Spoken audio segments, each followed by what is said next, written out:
Hello.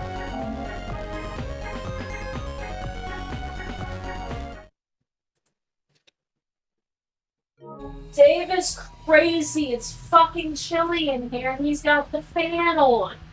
Mm-hmm. Boy, it's crazy. It's hot in here and she's chilly. No, you're insane. Please.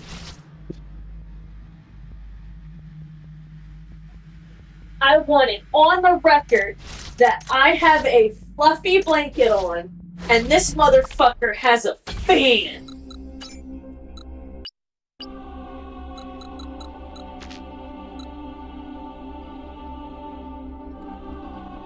I don't even have a tank top on right now. Oh, there was a thing that I can do. I wanted to do real quick. I'm gonna sweat.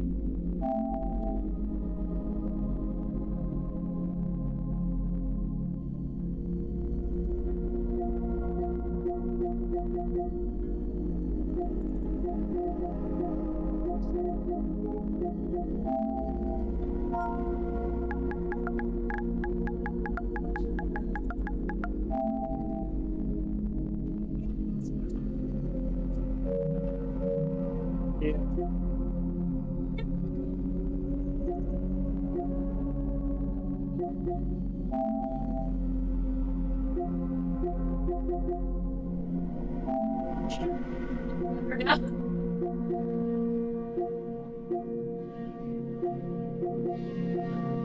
Ooh. This one? You look it up.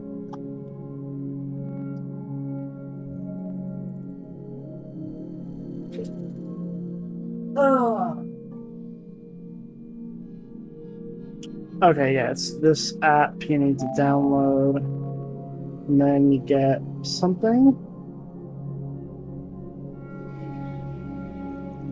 Hold on.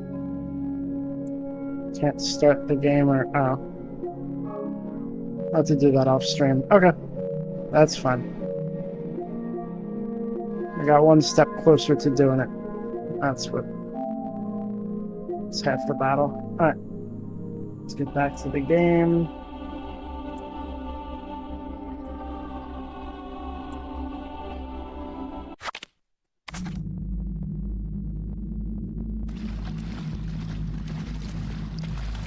Did I go over here and explore? What's over here? Yeah, there was a message here that told me about the block. Okay. It's boss time.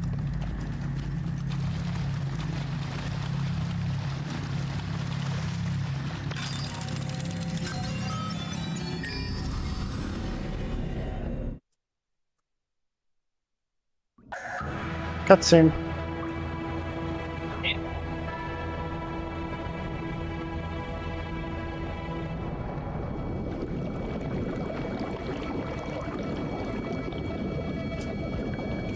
So, you've come, but he has not. Again, he fails to come.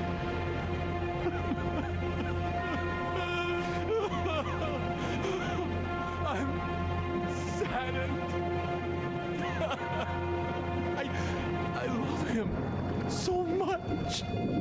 Sit still! What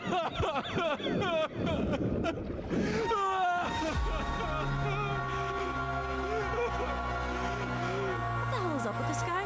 He's so creepy.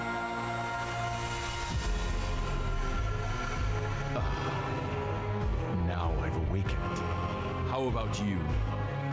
Have you awakened as well? Now that we've both awakened, let us begin.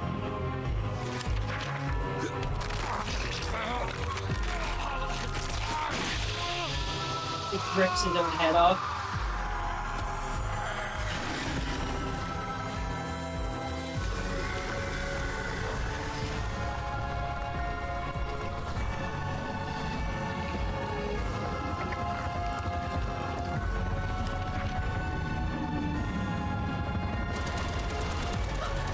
So creepy!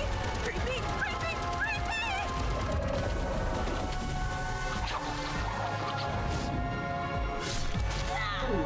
Jenny!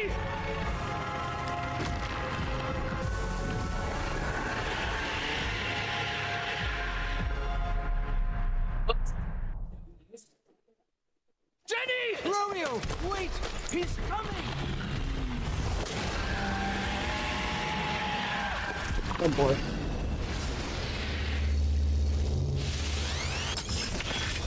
Son of a bitch!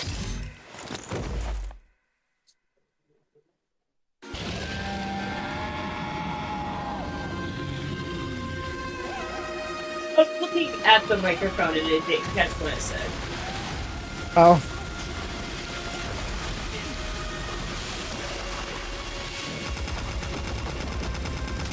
What I said was, I thought she was gonna be useful and she's useless.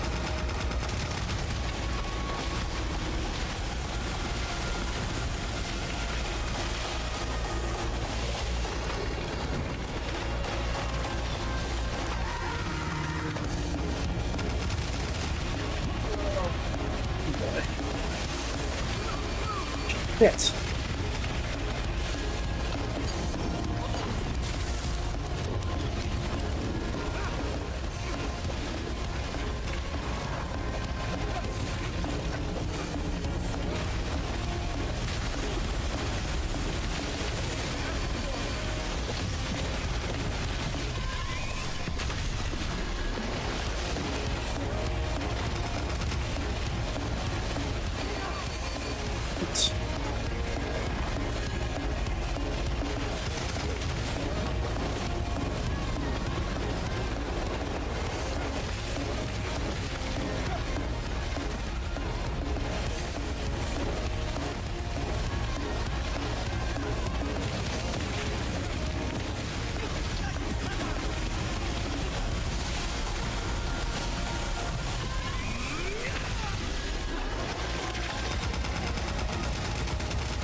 That seems ominous.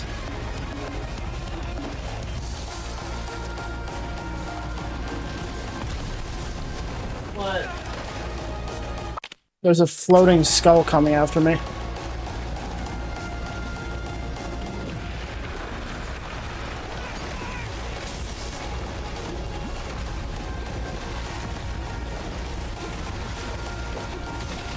That's supposed to be the Black Sun.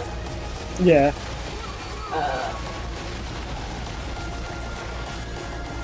So he was able to get out of Pompeii just to make a mess of things. Cool.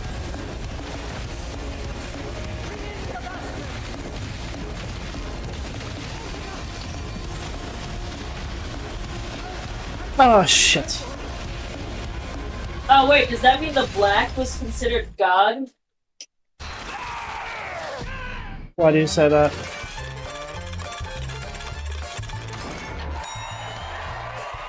Because he's the son of God.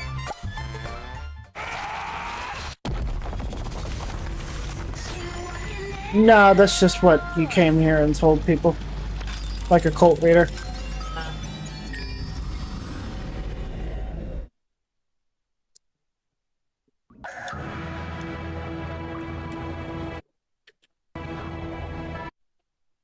I thought they Romeo, were that wait!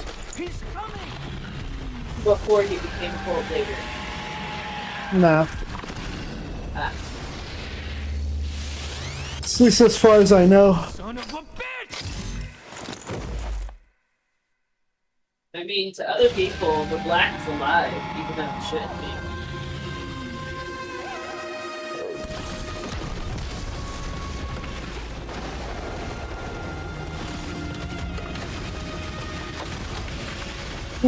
Ooh, hey.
What?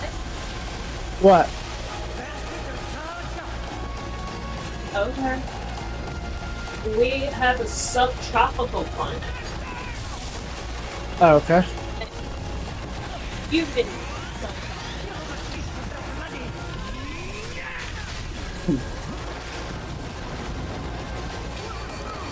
Shit.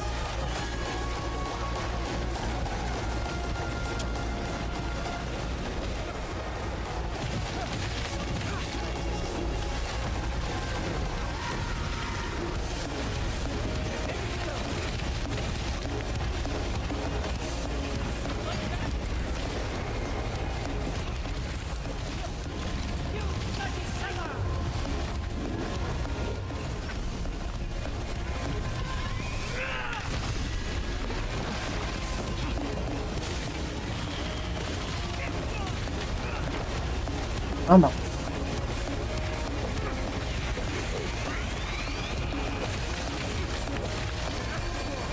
Oh boy.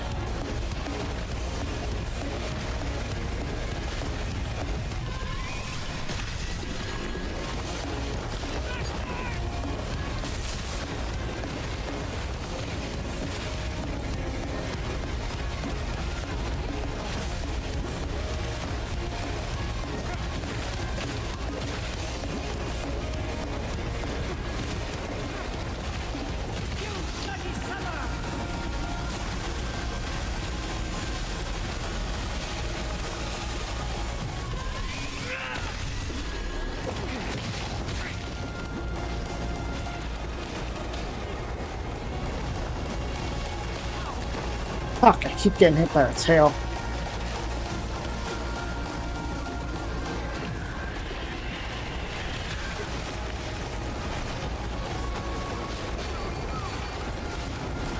Damn it, heal. Okay.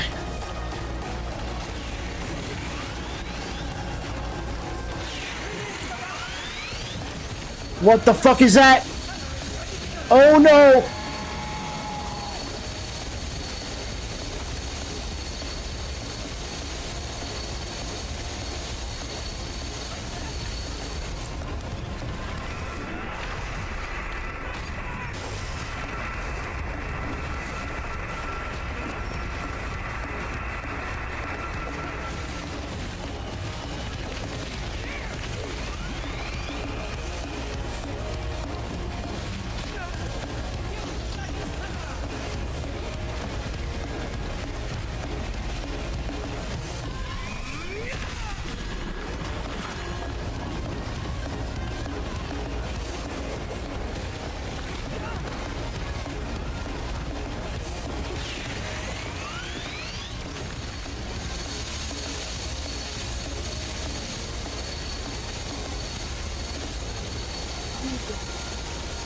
Boy.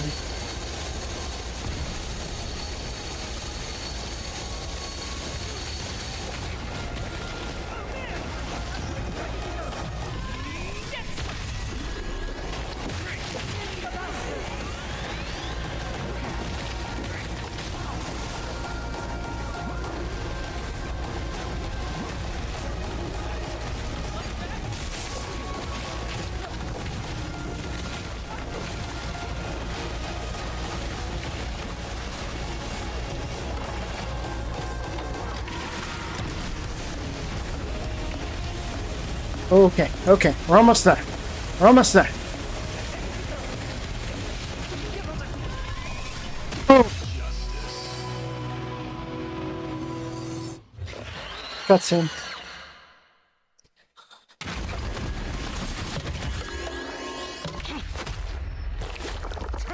Ooh. Bowser. So long, gay Bowser.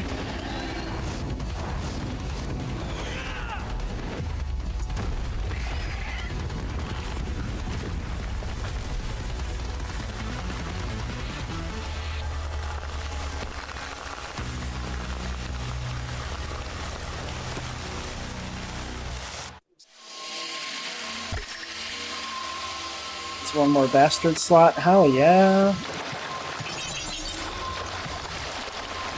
Wait. We find out, right? Yeah. Guessing it's probably over here somewhere.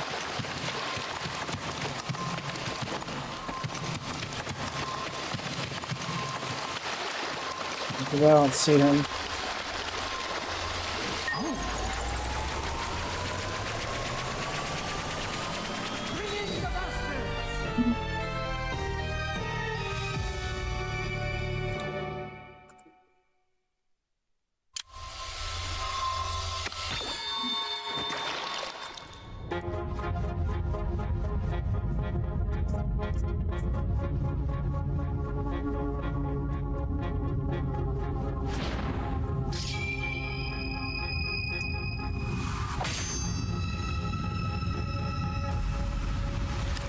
That's enough, Magress. You were never going to succeed in the first place. The Black. Let's acknowledge it. Our inadequacies, our weakness.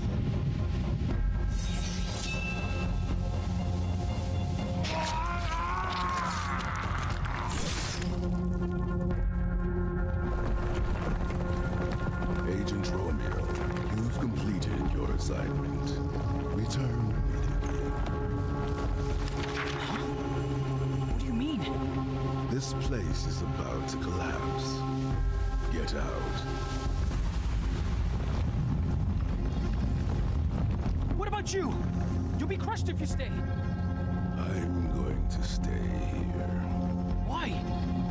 Help Jenny. She's still alive. Shit! We're gonna die too if we stay any longer.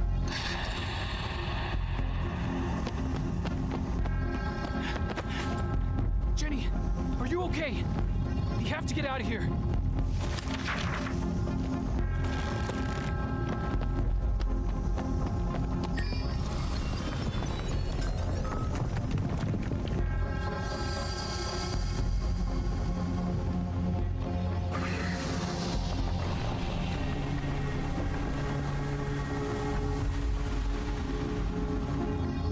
Forgive me, my son.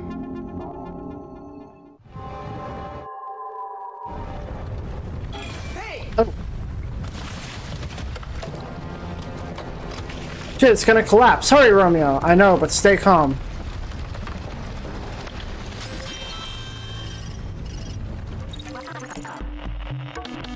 Oh, we can't teleport. Alright.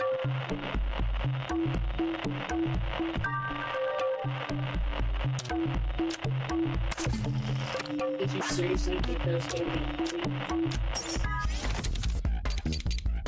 See what's centralized. How dare you?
Oh man, do I have to make my whole way out of here? There's no time limit at least, but still.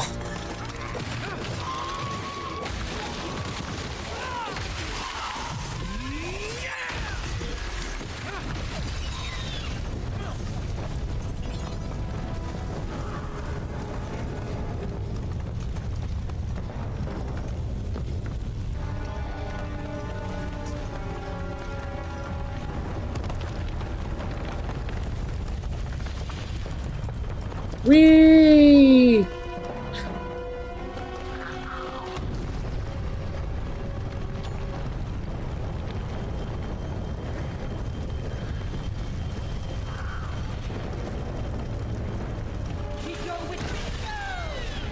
Whoop.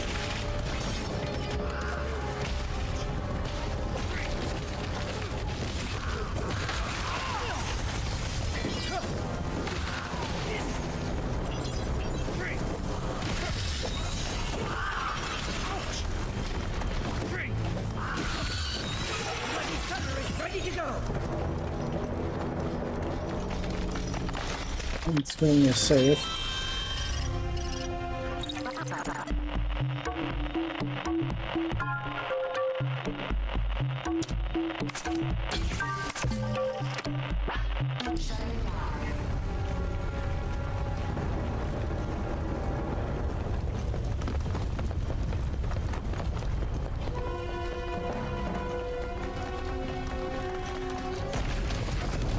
Holy shit.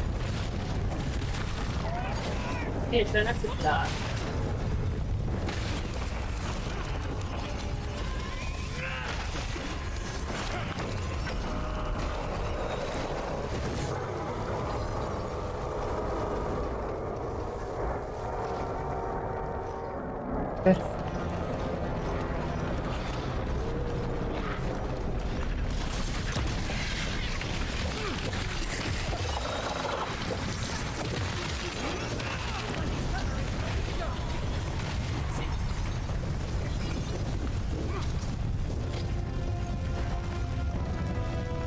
Okay.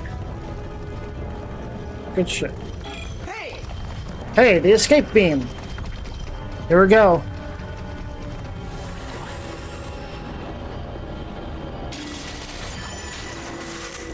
Cutscene.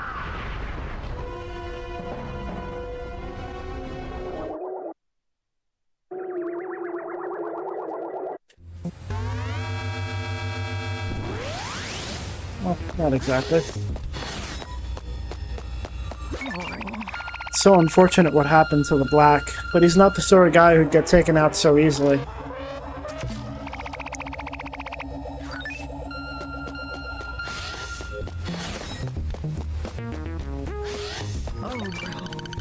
Oh my. Welcome home, Romeo. You look a little disappointed.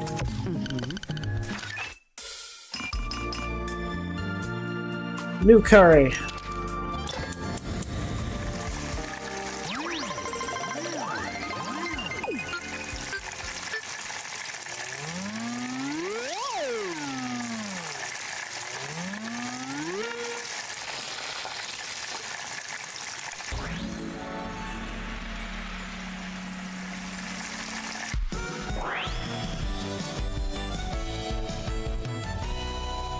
Katsu Lift. Muffles your presence, making you undetectable to enemies. This oriental curry is reminiscent of an ink painting, presenting a scene depicting a large, perpetually flowing river of Rue, and rock-like Katsu rooted on both banks. The benevolent Rue welcomes the flavor of mushrooms, a visitor from the west, while complemented by the deliciousness of Japanese-style soup stock.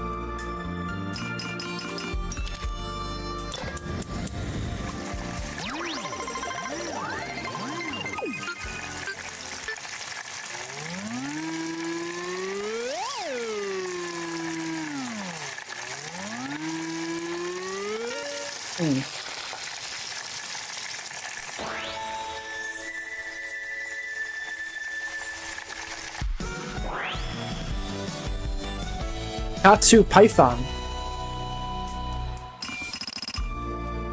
This curry features a dramatic presentation as if a huge beef serpent stranded on an island of rice is screaming, "Help, I'm stuck up here!"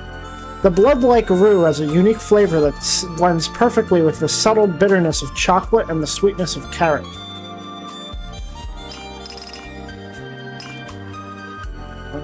I need clove for this one.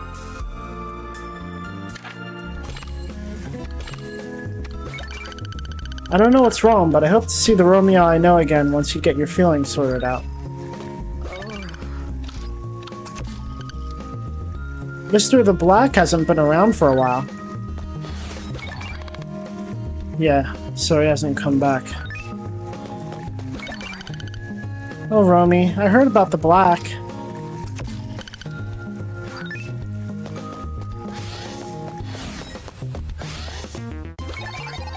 It's lonely with the Black not around.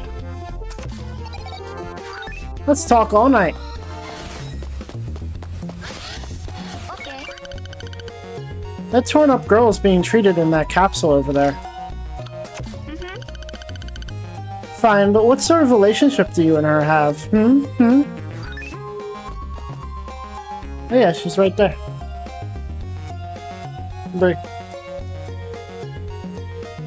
Nice.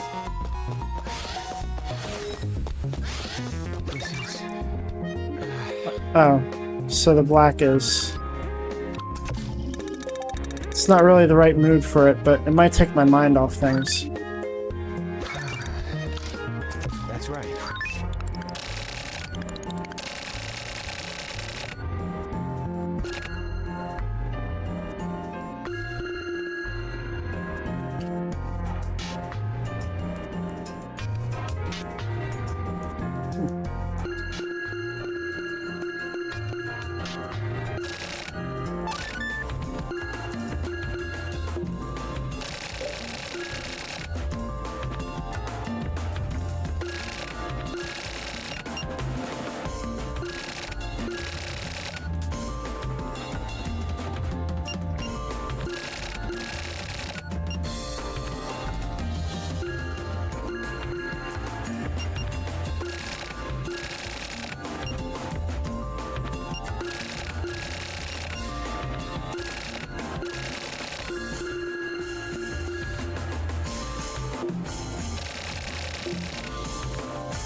The black is a strong man. If you weren't there to see him through to the end, grieving now seems inappropriate.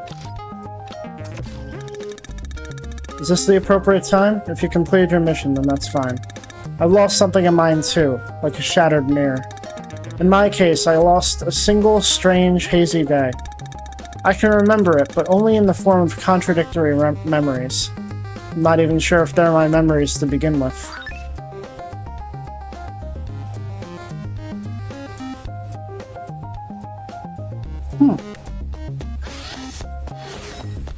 Might be talking about flower, sun, and rain there.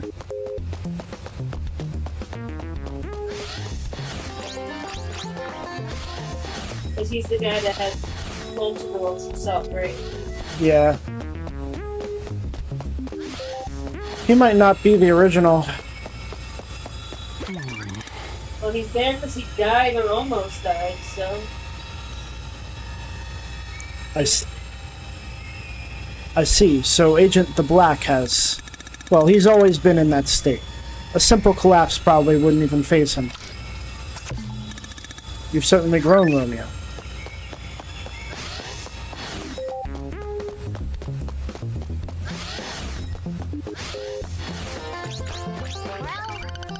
Hey, that woman. The one who was taken into the medical ward. Who is she? Is she your new girlfriend?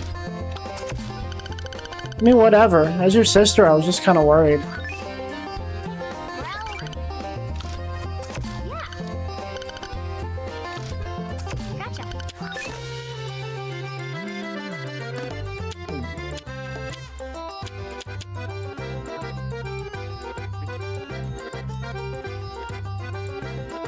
Fires laser that extends straight out in several random directions from the position from which they're generated, has long range and penetrates enemies to inflict damage. Rolls a bowling ball towards distant enemies. Enemies hit by the ball are knocked down and take damage. If 5 or more enemies are knocked down at once, the ball explodes. Frostbolt fires multiple ice shots. Enemies hit by the shots are frozen. Sferatu. Mana Bloom. Strongly attracts enemies to the position where it's generated. Disappears after a certain amount of time. Steal jobs.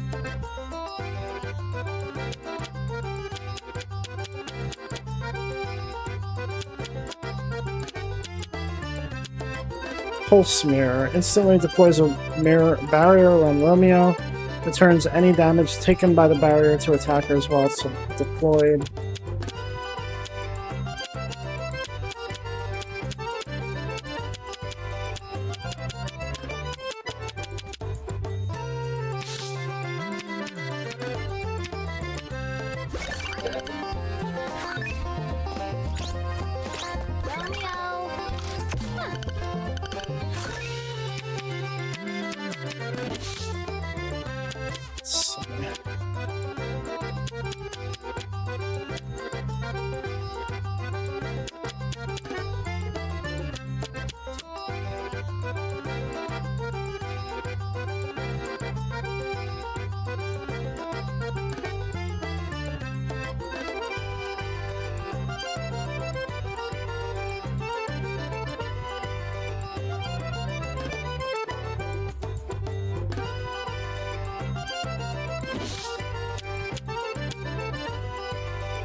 What? That's large. I just rubbed my foot against the floor and looked, entered my foot. Huh. That's not good. Huh? I said that's not good. Yeah.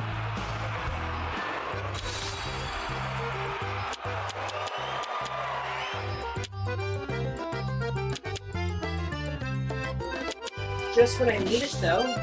Feels like there's something stabbing into this hand, too. But I can't get it. Like right here. It's very sore, and right here is very sore, and I don't know why. Because when I rub it, it stings.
Angela, picky about acoustics.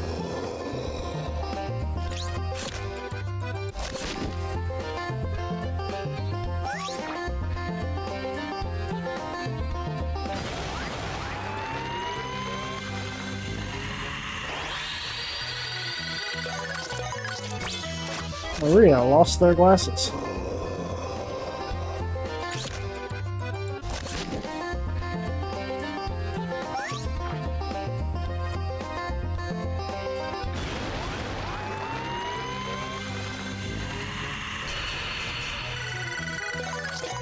Theo, a bit too innocent.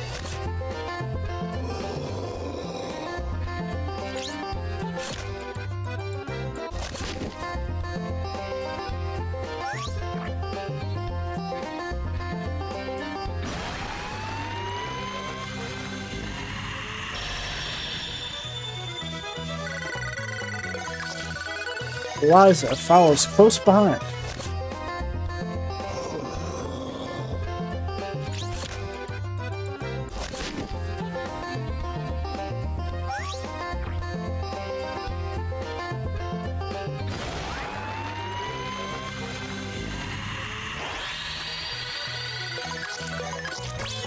Harper took a ritual bath in India.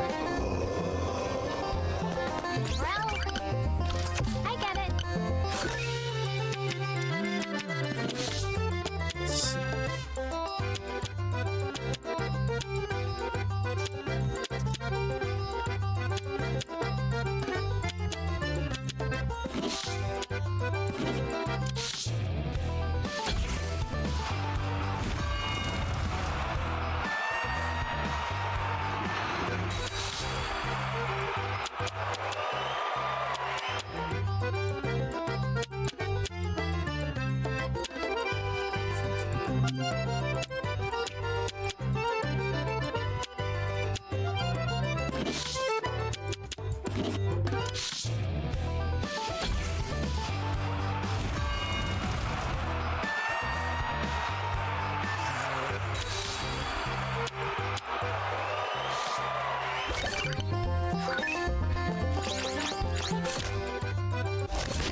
Isle, self-proclaimed Prince of Darkness.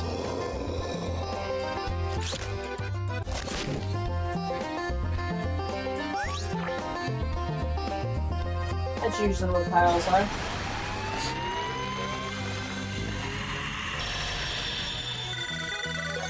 Scott sneezes loudly.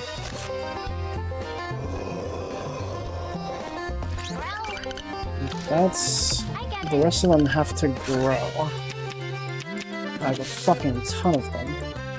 I want to try multi-laser and Nosferatu.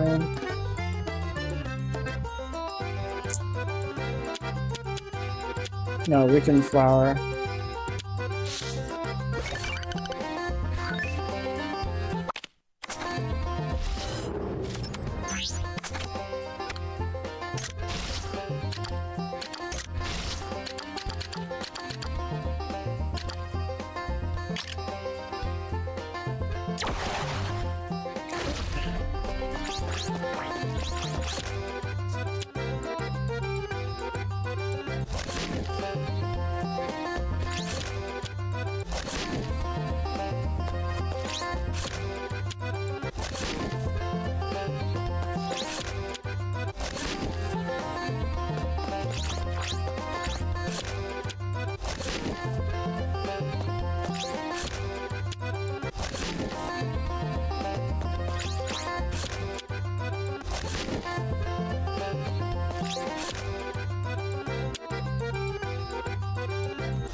Gotta wait for Bree.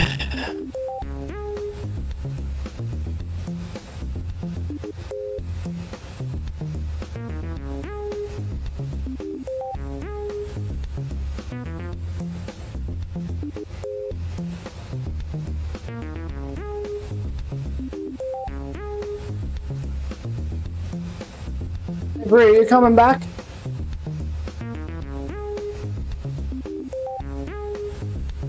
I was wondering if you were coming back.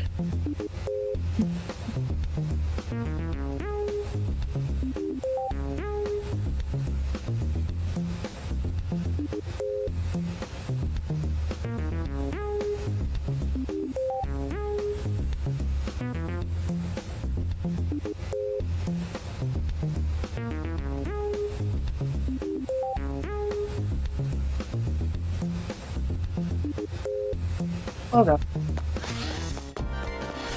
As long as you're watching. Dead man. Nice work, Agent Romeo. I mean, dead man. Your friend Jenny is being treated in the medical ward. I'm sure she'll be back in service in no time. Okay, what about the Black? Unfortunately, he's MIA. I see. Why did he end up doing all that? I'm not sure myself, but we found his notebook. If you read it, maybe you'll find something out. I'll leave it to you. No way. Okay? At the very least, we can consider this case closed. Good work. Rest up until your next mission. No way. Wilco.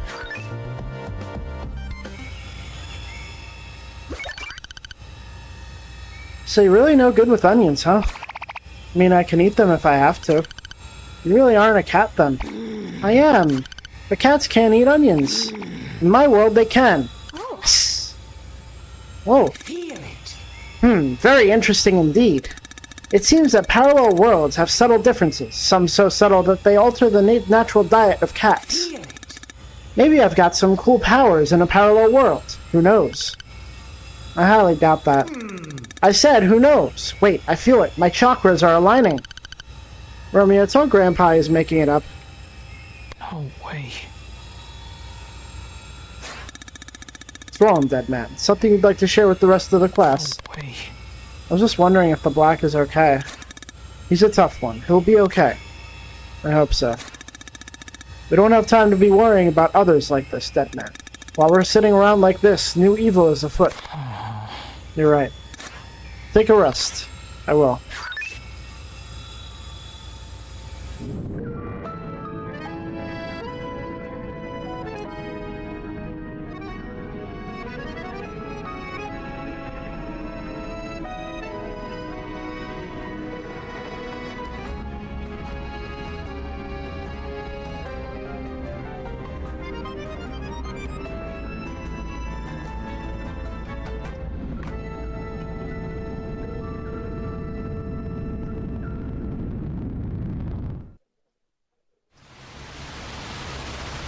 Cutscene.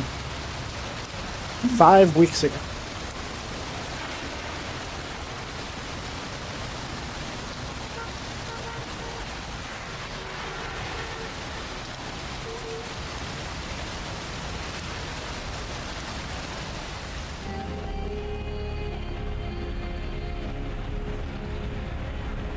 What would you like?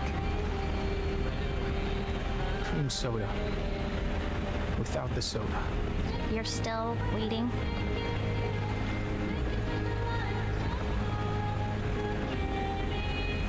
Yeah. Juliet isn't coming back. Is that your woman's intuition? It's not intuition. It's just a fact.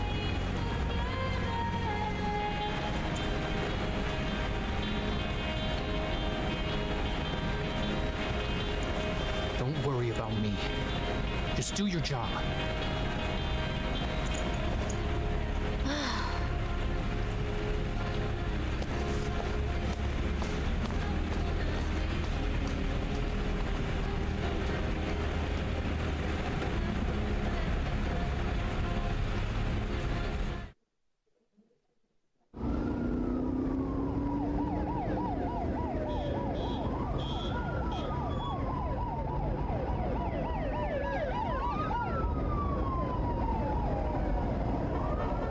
Is it parallel universes? Right? No. This is the past. This is what led up to the events of the game.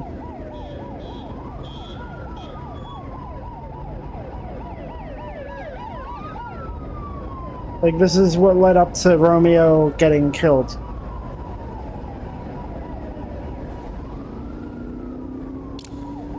Hey, Ed.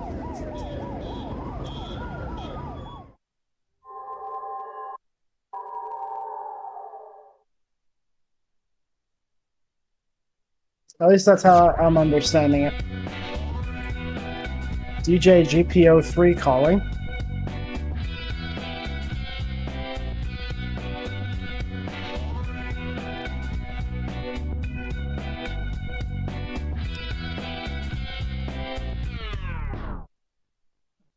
So that was the past. This is his nightmare. This isn't where we were headed.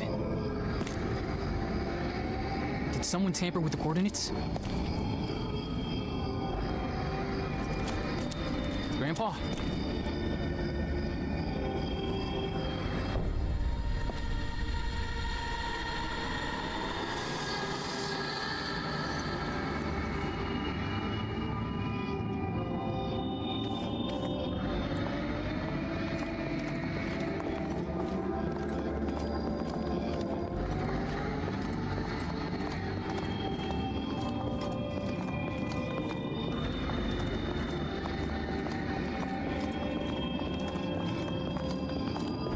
She wearing stockings here and not there. Kill me, Romeo. Go away. I can't. Then fine.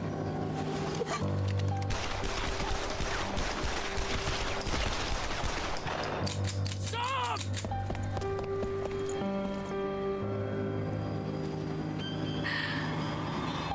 Why will you kill me?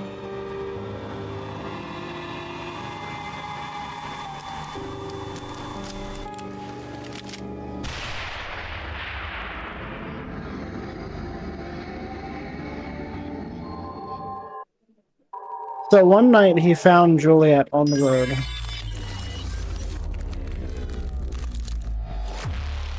What I've been able to gather is one night he found Juliet on the road while he was out on patrol.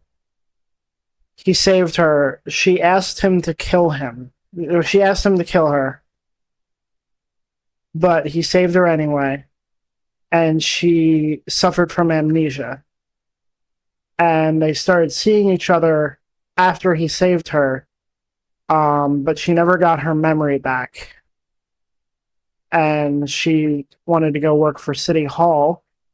And now she's not showing up anymore. That's what I got so far. The nightmares are a nightmare of the night that he found Juliet over and over and over again. In different ways each time. Perhaps different worlds of what could have happened or whatever, but I think it's more nightmarish. Especially the one where he finds himself. A little sincerity is a dangerous thing, and a great deal of it is absolutely fatal.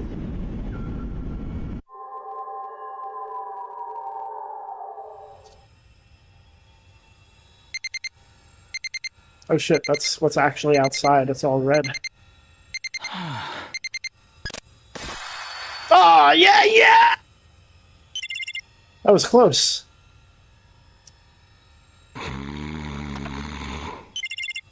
Grandpa, time to wake up. Morning, Romeo. Morning. Another great morning. Or not. It's kind of a shitty day.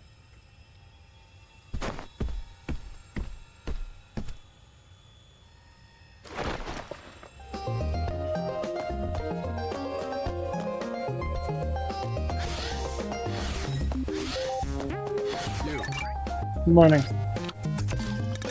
You've taken out most of the worst criminals out there, and only Juliet remains. I underestimated you. More reason for me to focus on the visual novel thing tonight. I want to see how far... I want to... I don't know. We'll figure out what I want to do with it. Dude, the day just started. I always thought I'd have met an alien by now, being in space and all. Hello? That's right.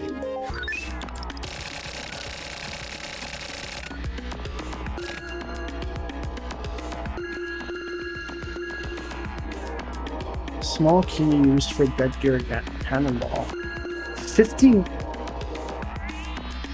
510,000?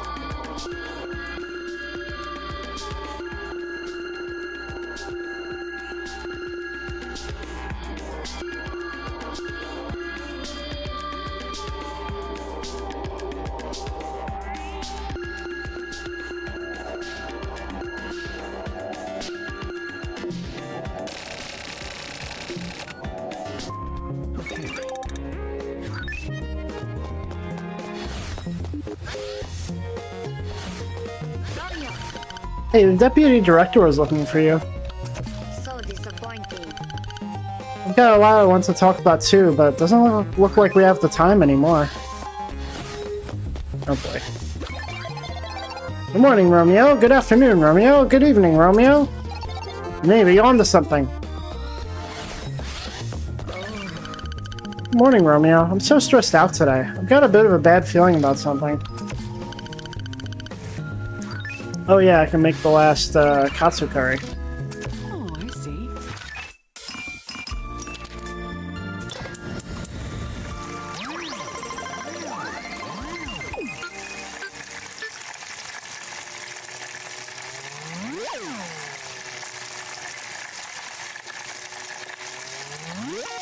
In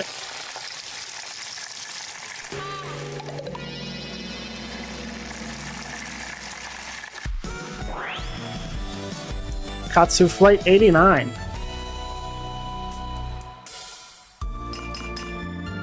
Invoking the image of soy-based Katsu soy-based Katsu crash landing on rice.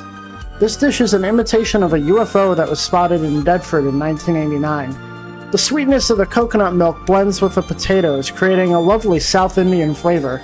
There's often a debate around the dinner table over when to land the Katsu in the roux. Increases ranged weapon attack power. You know, Mom's intuition is never wrong. Just hope it misses this time. Guess the black's gone then. Hey Romeo, it says something in the frame. Hey, yeah. Oh, this one's by the Roman poet Ovid. Omnia mutantur. Nihil... Sorry. Interit. Everything changes, nothing perishes. I suppose he wants us to believe that his soul only changed shape, and he continues to live on in another form, eh? His soul lives on, eh? See. The black. I'll never forget anything you taught me. There's no one here anymore. Morning. What? You seem off. So? The quiz? I don't know either, but I figured you might. I'm totally lost. So? Okay, how about Rooney, the former English rep? I've been thinking. Green River, are you just flexing all your Manchester United knowledge on me? Okay, you got me, but that's not all I'm doing. Rooney wasn't just a good center forward, he played plenty of positions. He wasn't just versatile, he had power and strength to boot, a real physical fighter. He's got the most goals scored in Manchester United history, 253. Okay, then it has to be him, unless his private life is all sorts of messed up. He's been under the paparazzi's eye before, sure, but the worst he's done is drive with a little booze in him. No trouble with the ladies? Not that I've heard of, his wife's his childhood friend. Okay, then let's go with Rooney. Wait, what about Ronaldo? Cristiano Ronaldo? Wasn't he with Real Madrid? Other than Real Madrid, he was with Manchester United for 7 seasons, dude. If you were to ask the average Joe who the best soccer player in the world is, they'd probably answer Ronaldo, right? But there's probably just as many people who'd answer Messi, you know? Messi was never in Manchester United, so I ain't interested. You really are just a Manchester fangirl, aren't you? So stupid, I love it. Man, you kicks ass. I was just talking about Ronaldo. Isn't he in a fighting game now? That's funny.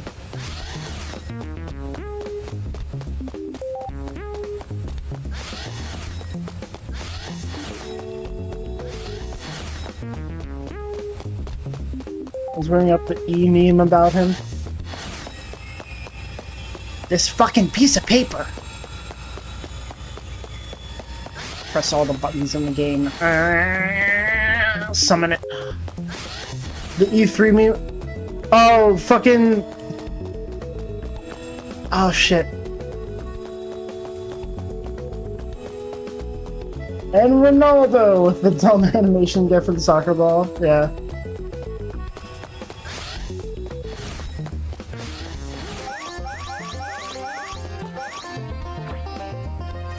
I pull these bastards, hold up.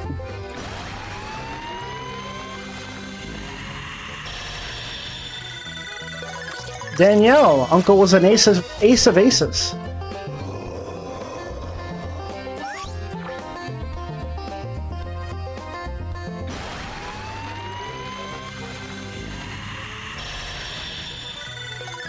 Jude wears non-matching socks.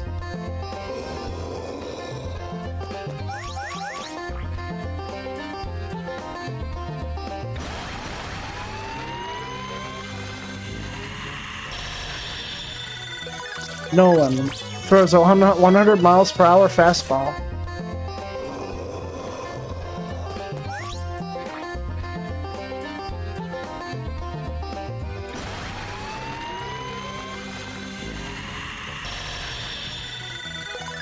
Edward, former horse racing jockey.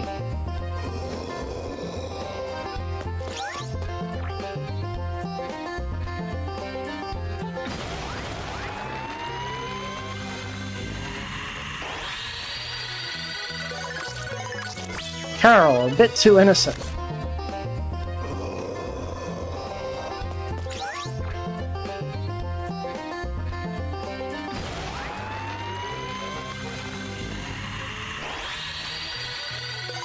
Warren, extremely picky.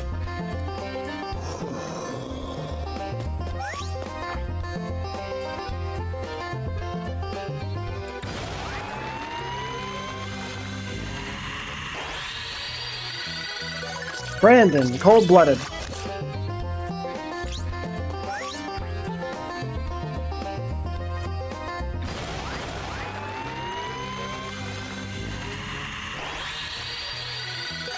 Miles responds to questions with a question.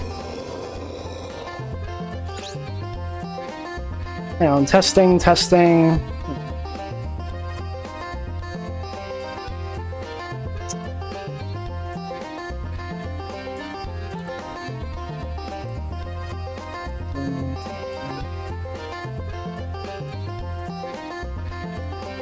I just remembered the TikTok stream doesn't have Morning, Romeo. You're looking sharp this morning. I mean, I can't see you, but can't see me. What? You've seen quite a variety, haven't you? That should make combinations easier. I remember the TikTok stream doesn't have volume control on the game, so turn down the game volume on my end a little bit. Yeah, let's fuse some bastards real quick.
Oh, she said something crazy.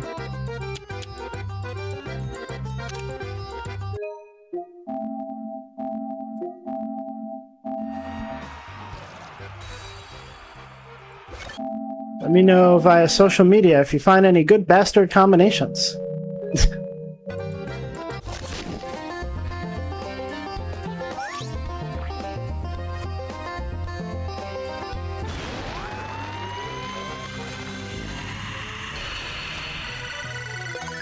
Anna, very jealous.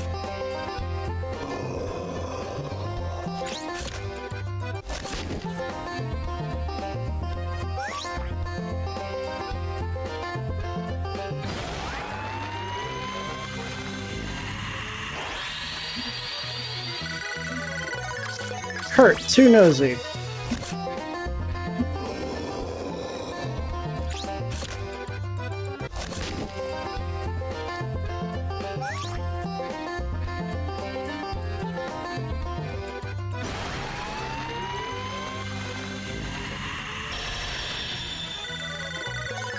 The lasso, 250-pound grip strength. Holy shit.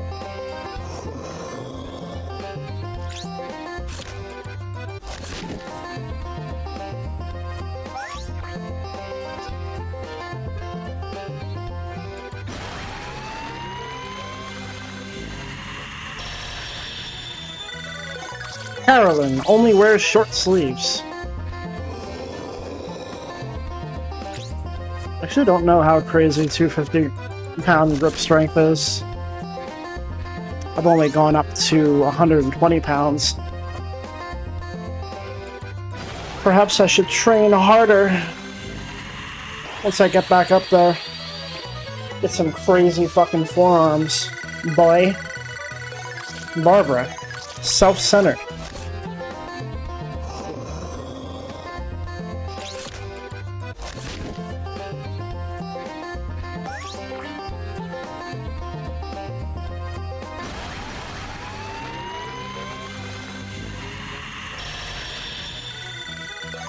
Adam has beautifully aligned teeth. Romeo! I get it.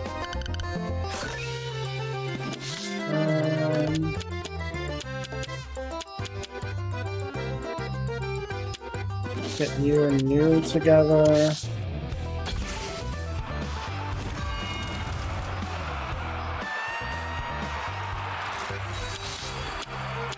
Get you and you together. Get a multi-laser still, right? Yeah. That should be good.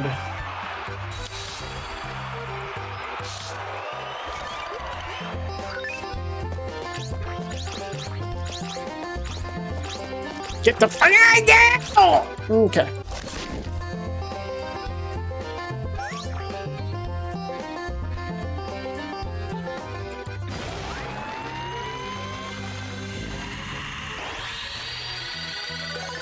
Dorothy, 250-pound grip strength.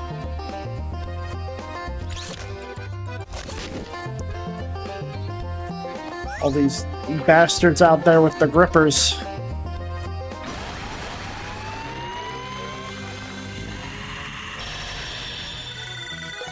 Kenneth, not very punctual.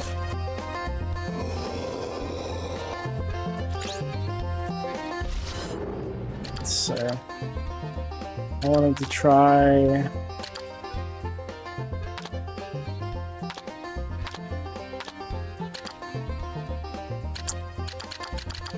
the Weaken Flower instead of Nosferatu. See how that goes. Well, we're gonna plant a couple more of these, right?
This one shoots out a powerful laser beam, but you never know which direction it's going to go, so it's a bit of a gamble. When not being summoned, this bastard works at a factory where they make mirror balls.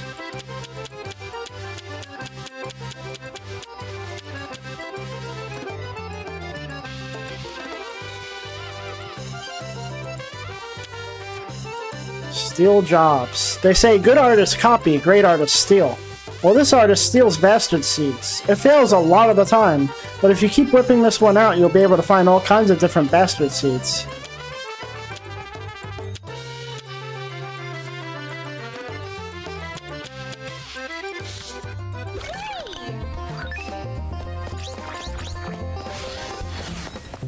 Alright. Hey, Bree's still awake.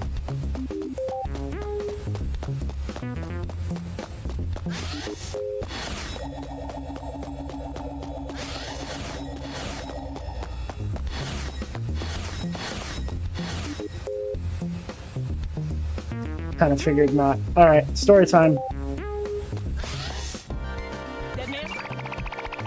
Romeo, there's some weird readings coming from City Hall. Could you check with Kimberly? Red Brown, I've solved a ton of space-time crime, but don't you think that kind of goes against our mission to stop the timeline from diverging? Like, isn't it a kind of contradiction? Because, like, our actions change history in a way. Our responsibility is about balance. You explain it to Deadman, Kimberly. Did you pray today? No. Not today. But welcome to the stream, Pain Mighty. There are many ways to explain this, but it's best to understand time itself like kind of a river. Our main responsibility is to deal with the effects of space-time crime and uncontrollable phenomena. If we don't, the flow of the river becomes distorted, and the river itself is split into countless irreversible streams. In other words, we protect the main stream itself from drying up. In order to do that, sometimes direct interference is necessary. The flow of a river. To put it another way, time itself is sort of like a long thread wrapped around a gigantic sphere. You might think you're going forward to the future, but you're always crossing paths with the past.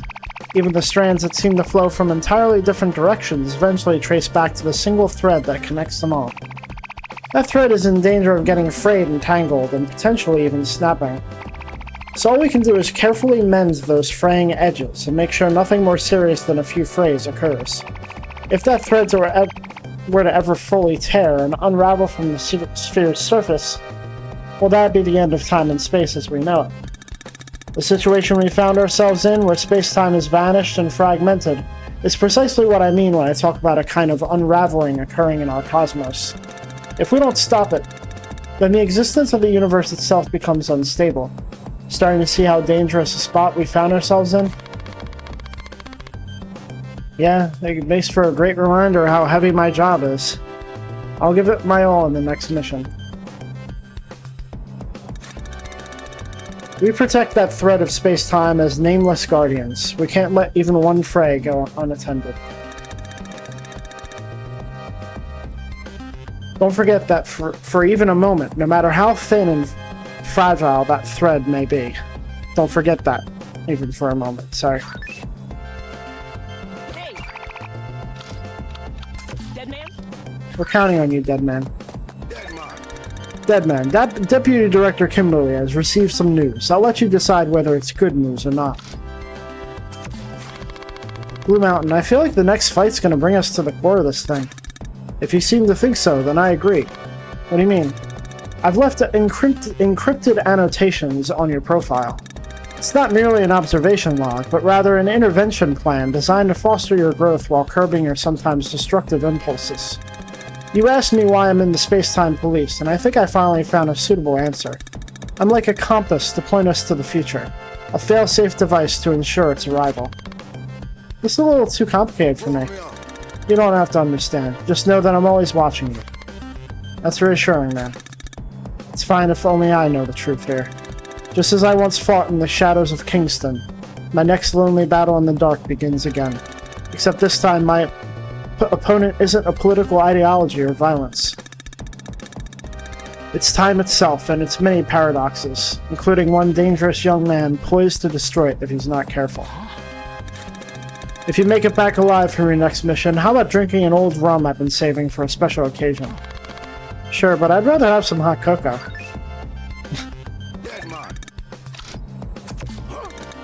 By the way, how about Tyrannosaurus for your next word?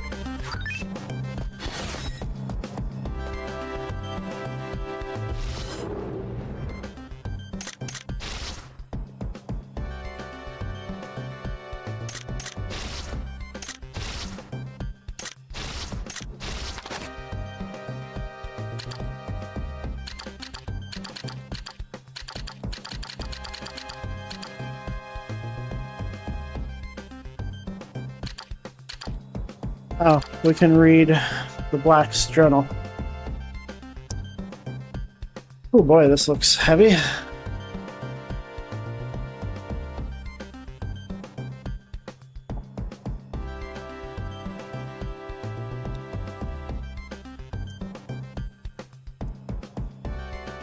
To my son Magnus, if you ever decide to let go of the burdens of the past and face the truth, I hope you'll read these words of mine. Or if my soul disappears from this temporary vessel before that happens, this will be the last piece of memory I can share with you regarding my days with you and your mother Lila in Pompeii, now buried in ashes.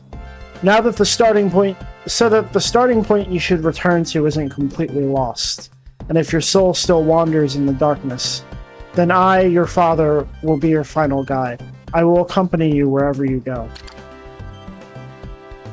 When I was forced to live as a gladiator in Pompeii, I met a woman named Lila. She was a slave from Thrace, and had a heart as pure as the sound of a lyre. In the days of sand and blood in the arena, her presence was my only comfort. We were drawn to each other and decided to start a small family, despite our status as slaves. And then you, our son, were born. But that happiness was as fragile as a flower blooming at the foot of Mount Vesuvius. Lila passed away shortly after giving birth to you. At that time, sanitary conditions were poor, and childbirth was always a life-threatening ordeal. I was speechless for a moment, holding Lila as she grew cold in my arms, while your newborn cries echoed around me. Lila's death cut deep into my heart. At the same time, you, who were born as if in exchange for her life, came to be seen as a special figure among your peers, who are constantly on the verge of death as slaves and gladiators. The solidarity among your comrades was born out of a thirst for freedom, but despair sometimes causes people to cling to irrational things. I think the reason you became the center of it all was because of your own sad lie. You were an intelligent child, and you were sensitive to what the adults around you wanted. You noticed that your friends were enthusiastic about words like divine guidance and signs of miracles, and found comfort in them.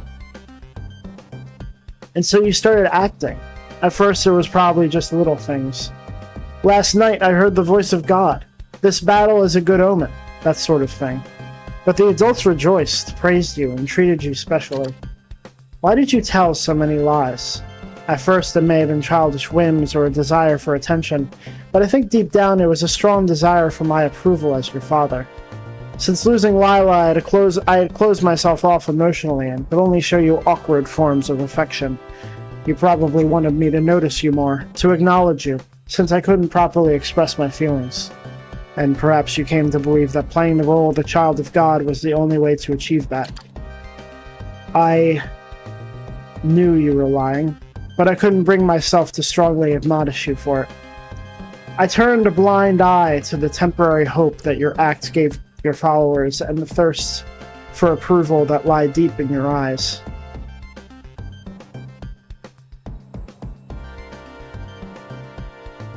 My silence allowed your lies and the group's fanaticism to grow to the point of no return. The lies grew, and perhaps you yourself could no longer tell whether you were acting or were truly a chosen one, claiming to follow the voice of God. You incited a reckless uprising against Rome. To me, the outcome seemed inevitable, countless deaths and despair. So I made a decision.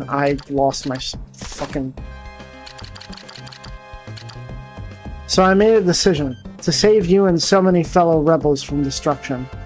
I decided to inform the Romans of the uprising. It was my secret alone. Using anonymous letters, I passed the information on to the Roman authorities. It was certainly an act worthy of death, betraying my son like that, but there was no other way. At the time, I had no way of knowing where you had gained your power, nor what kind of power. I simply continued to live as a gladiator in Pompeii, searching for news of you through rumors, and carrying a sense of guilt toward both Lila and you.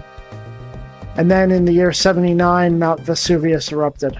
Just as I was about to fight in the arena, pumice, ash, and fire engulfed everything. My body perished, but my soul remained. Was it my lingering attachment to you, or me clinging to life? The space-time police recruited me, after I had been drifting through the void between time and space. The only reason I accepted their offer, even in this form, was to pursue you. who may have escaped across time and gained dangerous powers, to witness your fate and perhaps someday, if allowed the chance, to fulfill my duty as a father. I have locked away the secret of my betrayal and my regrets within this black form. What happened after that you know very well. I don't know how you managed to evade such strict surveillance and disappear from captivity. Perhaps your fanatical followers or someone who wanted to use you helped you escape. They allowed you to escape, claiming that even the failure of the uprising was a trial from God. And so at the end of your wanderings, you encountered that enigmatic woman. As I've heard, she possesses the power to distort space-time and bestow upon others a portion of her extraordinary abilities. You likely obtained true power there. The ability to leap through time, or perhaps the power to manipulate and control the minds of others. You, the child of God, ironically obtained true yet dangerously powerful abilities through your encounter with that woman. My betrayal may have been a contributing factor in both saving your life and transforming you into a monster wielding uncontrollable power. Magnus. I have no idea what circumstances you will be in or what feelings you will have when you read this journal. Perhaps you will never forgive me or understand me. Still, there is one thing I must tell you. On the day you were born, when I held you in my arms, as you let out your first tiny cry in Lila's warm embrace, the light that shone in my heart was undeniably real. I wanted to protect that light, but I made a fatal mistake in how I went about it. If, by any chance, there remains even the slightest trace of the color of Pompeii's sunlight, or the sound of Lila's lyre in your soul, I want you to remember this. You are neither the child of God nor a monster, but simply the beloved son of Lila and me. And I will remain your father until the very end, no matter what path you choose to walk, even if it leads into the fires of hell. Your father, Sapius.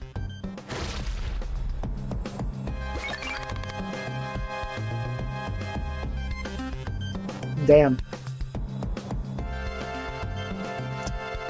Good morning, Deputy Director Kimberly. Romeo. Ah, Agent Romeo. I mean, Dead Man. An invitation has arrived for you. For me? It's a trap. There's a singularity that's revealed itself with it. From Juliet? Yes, I'd like you to look it over yourself first. A banquet in the town hall. It's definitely a trap, or just a simple party. It's probably worth going, even if it is a trap. What do you do? I'll go. Are you sure? If we know it's a trap, then it can't be a trap. I like the optimism. It's a good way to be. Well, good luck. Romeo, this looks like this might be the real deal. Yeah, I feel it too. This journey is coming to an end. It was long, and also kind of short. I'm all mixed up about it, but what I do know for sure is that I want to see her again. That's the spirit, my boy. Go for it.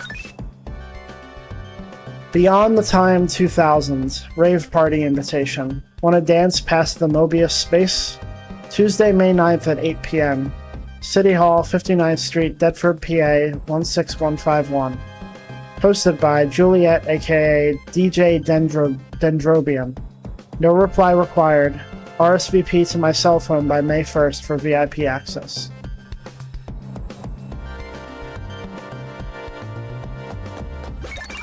So the one you were looking for showed up of their own accord. I suppose that's good news then. Very curious about the things that Blue Mountain has been going on about. I haven't been able to connect them together. I'm wondering if someone else has. I hope it's the Juliet you're looking for, but Romeo, I mean Dead Man. What would you do if you actually faced Juliet? Well, this investigation looks like it'll take a while. A new singularity at City Hall, eh? Start your investigation before it gets any worse. Dead man? So what I'm going to do is I am going to talk to everybody as I'm doing right now. And I'm going to... What's up, Romeo? You can't be beat.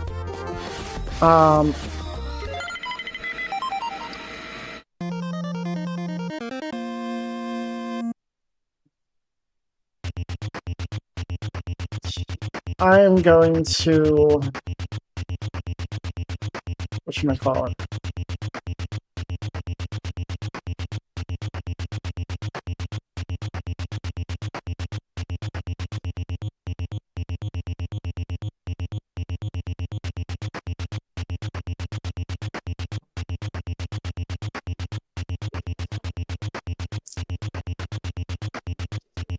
I'm going to check the portals that we have access to. And then I'm going to do the little visual novel thing. I was contacted by Lost and Found. You. I do indeed recognize your abilities, you know.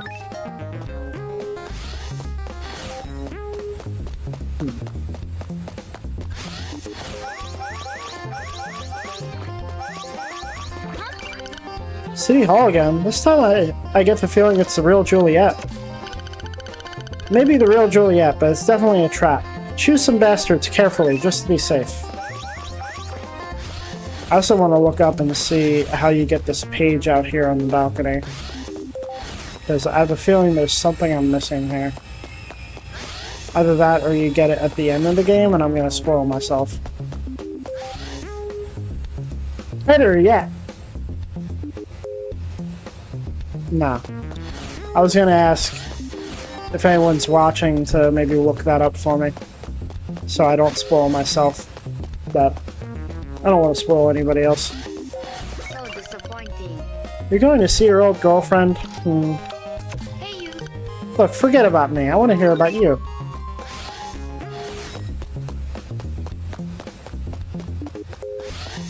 Oh no. You're going out again? Be even more careful than usual, okay? Eat some katsu curry to revitalize. Also, I hadn't mentioned it before, but I don't actually like curry that much. I mean, we've been making a bit too much of it since we came here, right? City Hall, haven't you been there before?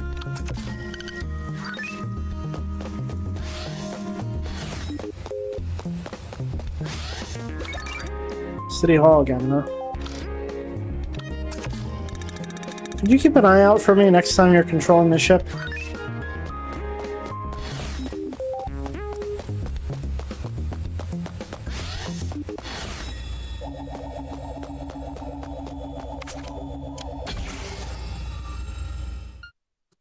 Oh, I should probably harvest my bastards before I do this.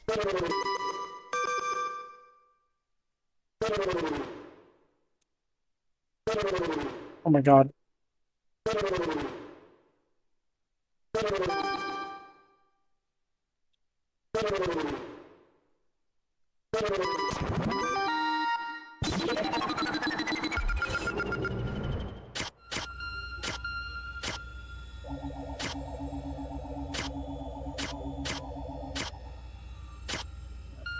So it'd be the very hard ones, I believe.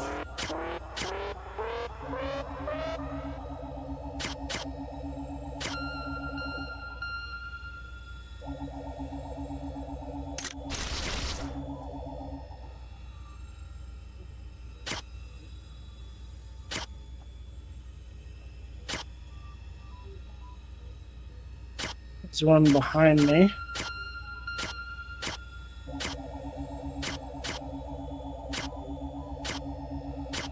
And one in front of me next to the dimensional sphere.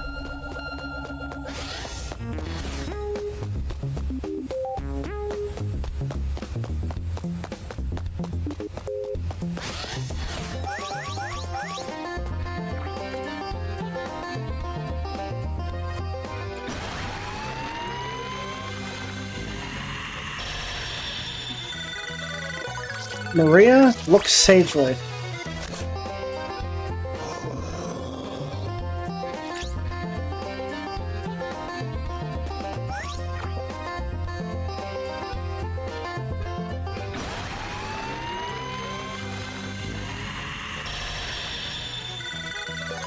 Donald, morning person.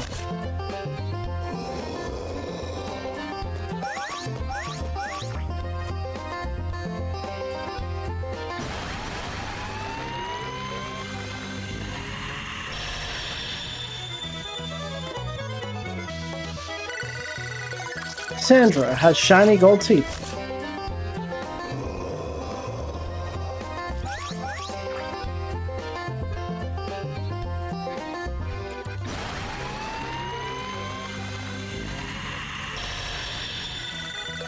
Nolan hates horror movies.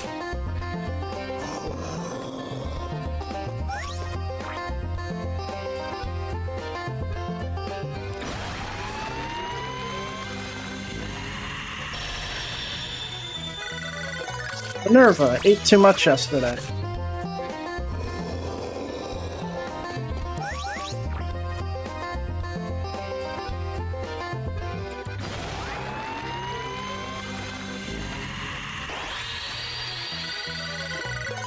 John has savings for retirement.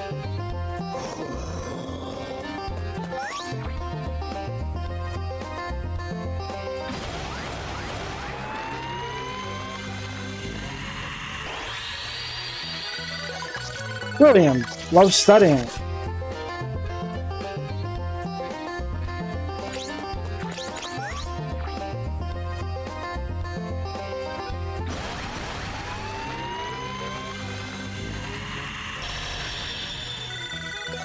Joel can't throw out boxes.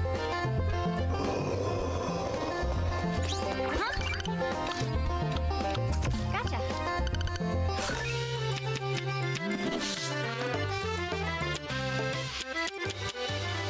I heard that in the Bastards world, there's a type of torture where they line up enemy captives and roll a big ball to knock them down. Apparently they were like, they have that in this world too, and turn it into an attack. Go for the strike. This fires an ice bullet that'll stop any enemy it hits. I wonder if they have some sort of internal mechanism, like an ice compartment in a refrigerator or something. They usually seem to cower in the shade in order to keep their body temperature from rising.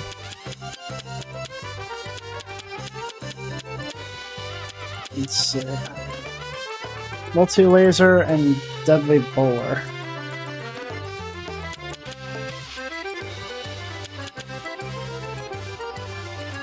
Deadly bowler and sweeper beam.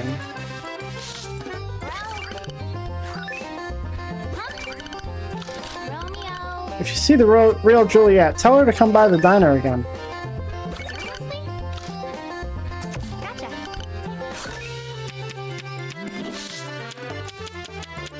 Seriously? Gotcha. Multi-laser, deadly bowler, sweeper beam.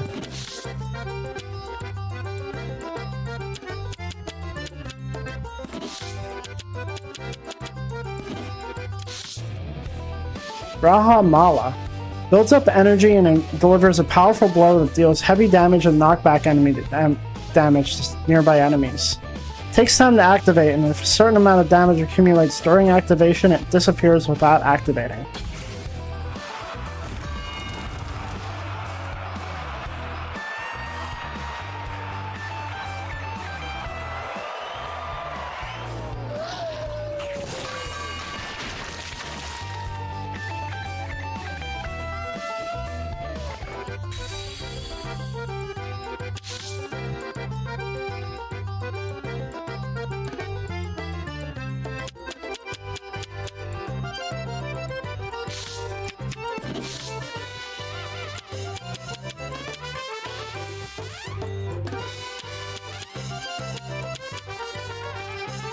Deadly bowler, sweeper beam.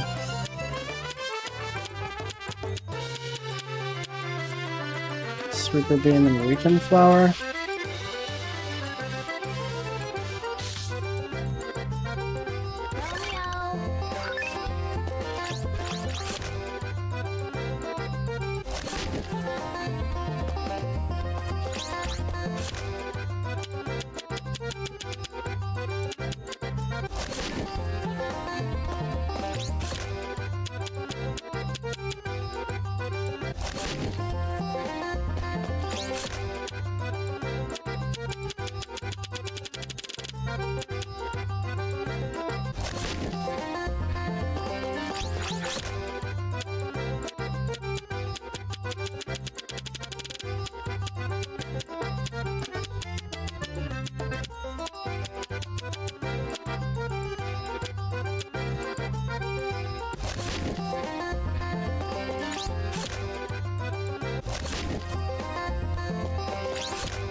Theo distrusts rotters.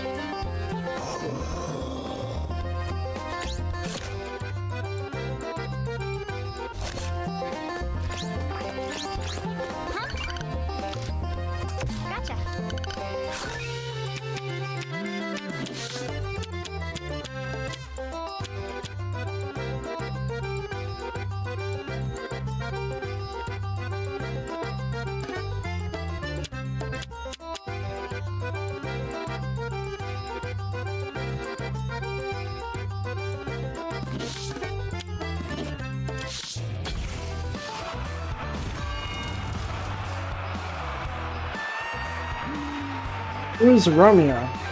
Hello, Lemmy Lemons. Romeo is the guy that I'm playing as. Welcome to the stream.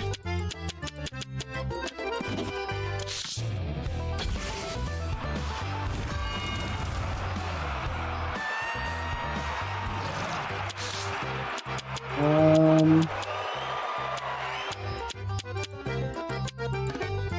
think.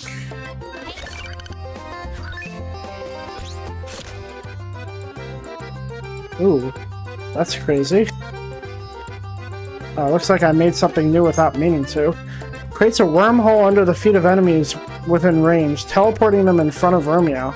Upon teleporting, enemies take damage and are knocked down. Interesting.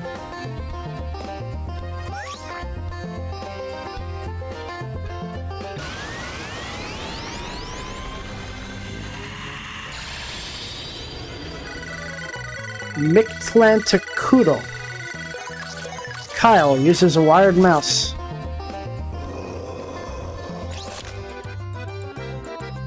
I made this.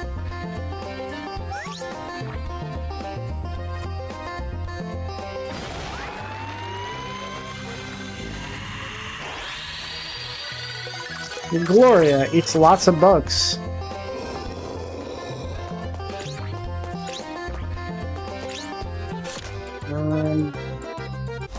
Put you in there. Let me look at the encyclopedia real quick.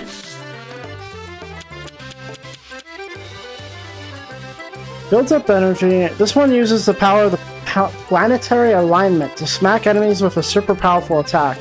But when that happens, the gravitational pull of the planets could get concentrated on the Earth. The Van Allen belt could break, and cosmic rays might rain down on all of us. But then again, space-time is already all screwed up, so...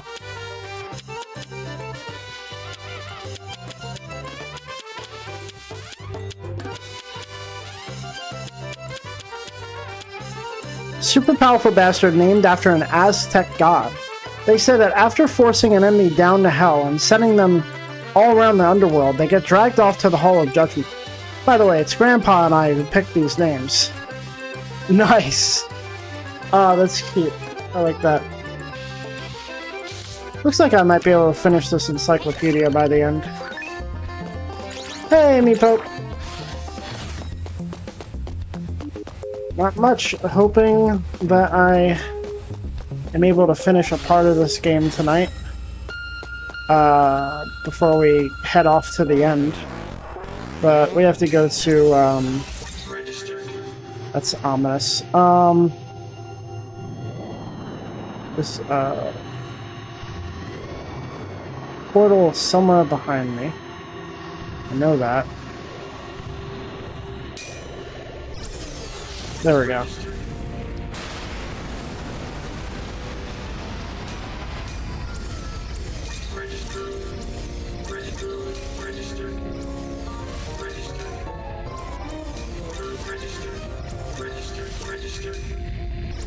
Taco Tuesday has music.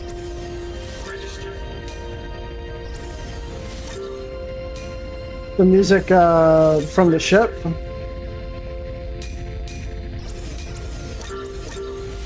We are going to do these little mini dungeons real quick.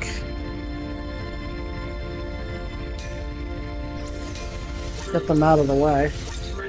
Yep, beat music earlier in that. Oh yeah, when I was harvesting bastards, yeah.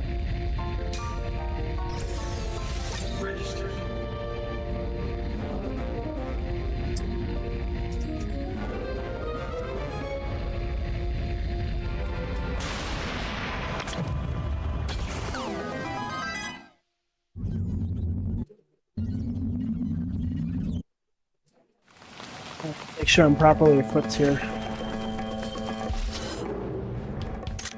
Let's see. Burning Spiral, Weakened Flower, Slow Ballad, Multi-Laser. Yeah, let's try Multi-Laser. See how that works.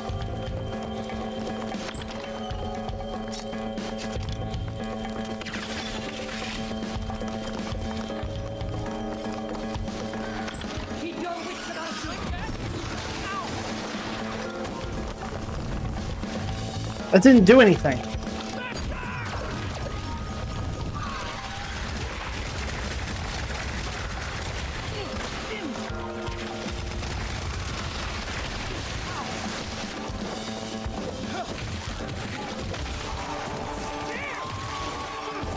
That also didn't do anything, it feels like.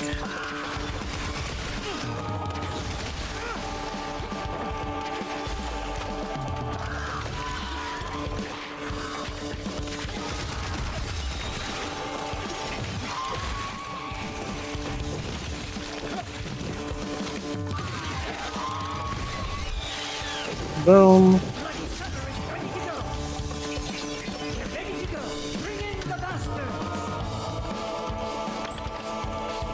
Every time I watch this game, it feels like I'm on a bad trip. That sounds like a Suda 51 game. So yeah, pretty accurate.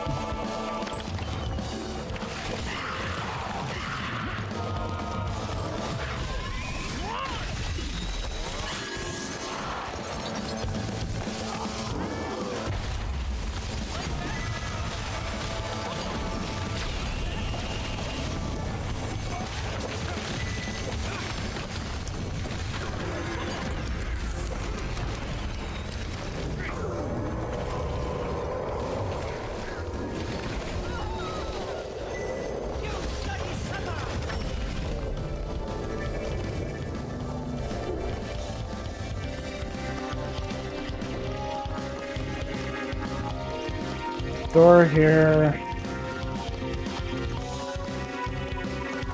I hope very hard doesn't mean this shit never ends. That would suck.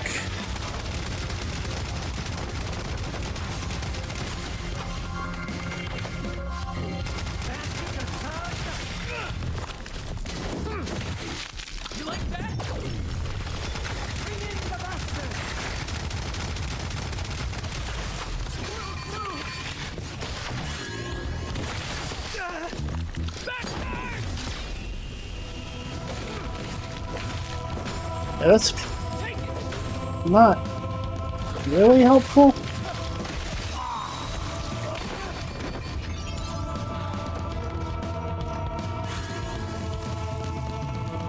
Just recently found out about something called salvia, where apparently it's like you live a whole lifetime while tripping.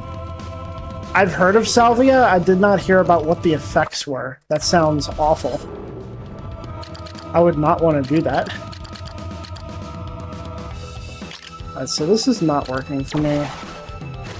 It's fine.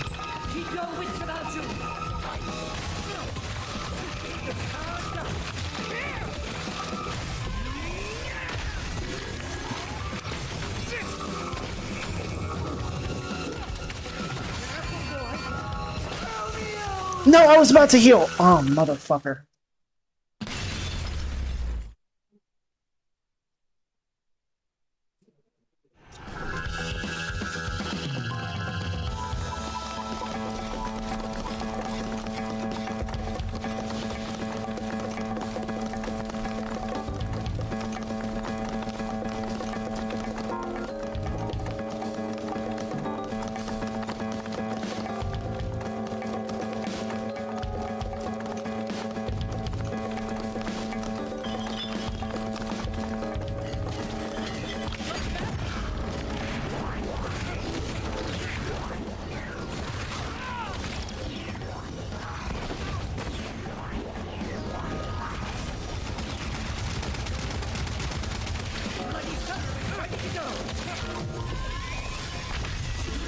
Boom.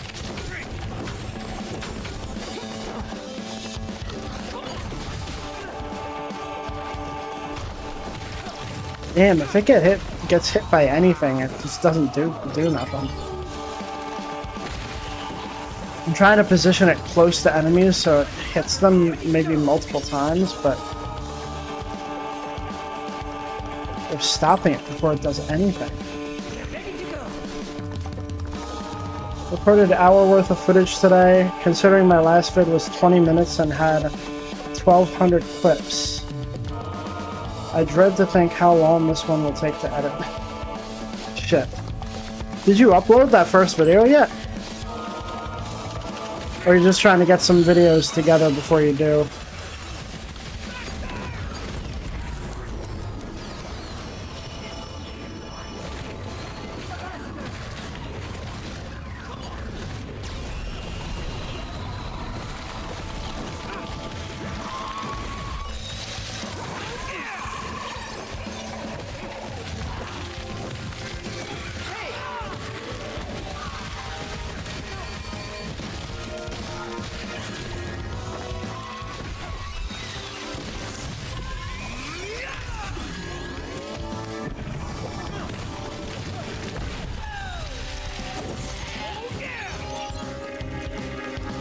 Yes, I did. I'm new to content creation though, so I have no idea what I'm doing. Hey man, you gotta start somewhere, you know? I am interested in checking it out.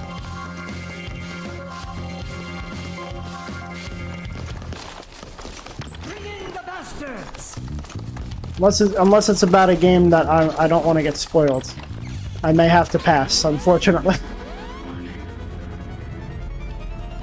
I'm pretty hardline about spoilers, but... It's Mario Galaxy? Aw, man.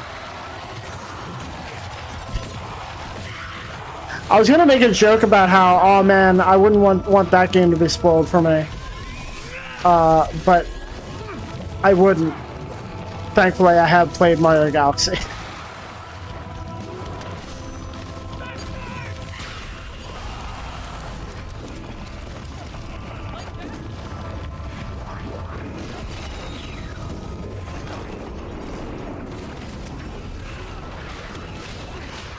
Hey, fucker. You're gonna turn again, aren't you? Yup, you're turning again. I can taste it.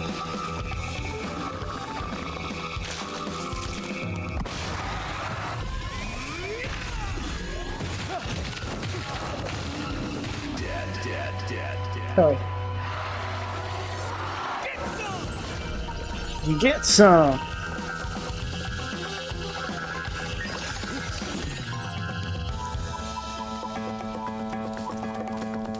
Just to pre-warn you though, I'm British, so naturally there are some dark / possibly offensive jokes. Fuck. I'm sure it's fine. I'm not easily offended.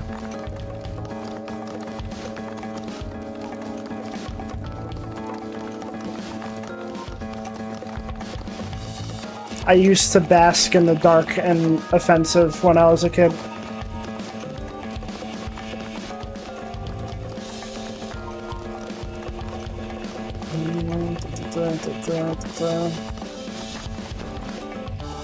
And did you start content creation? I mean, I made my YouTube supposedly about 16 years ago. Maybe about 4 to 6 years in, I made a dumb video where I edited the Fresh Prince intro to sound evil using someone else's directions, and then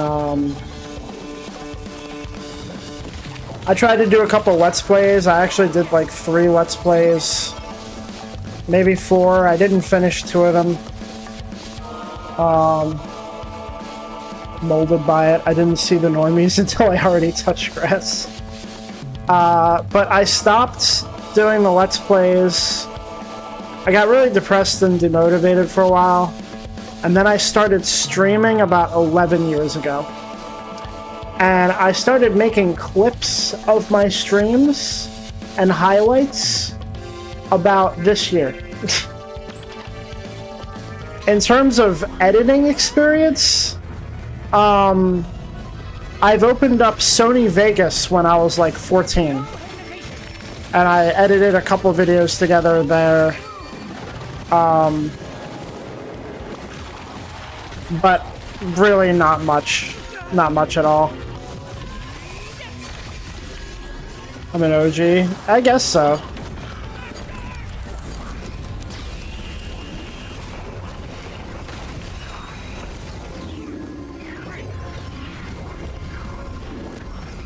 Oh, this guy's coming the fuck back.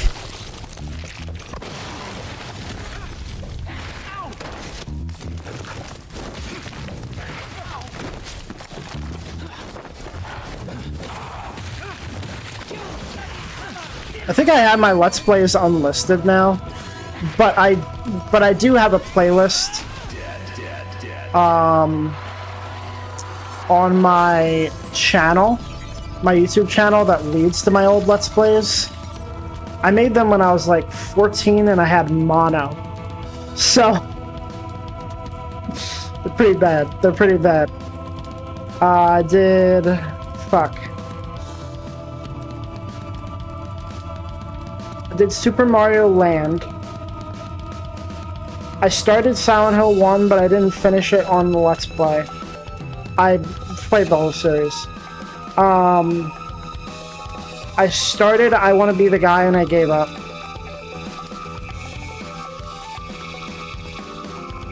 I feel like there's another one that I'm forgetting. Oh, 5 Days a Stranger. One of my favorite games of all time. I did a Let's Play of that. Sad I didn't discover you earlier, but at least I can watch now.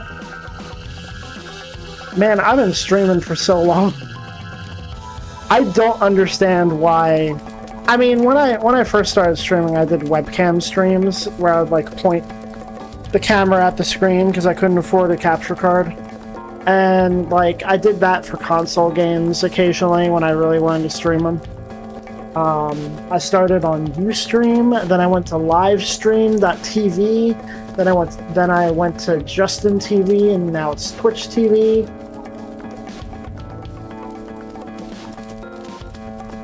I've been streaming for a long time to have basically like 3 viewers, but yeah, I never did myself any favors. In terms of, you know, I could have played more popular games. I could have done the things that got me popular.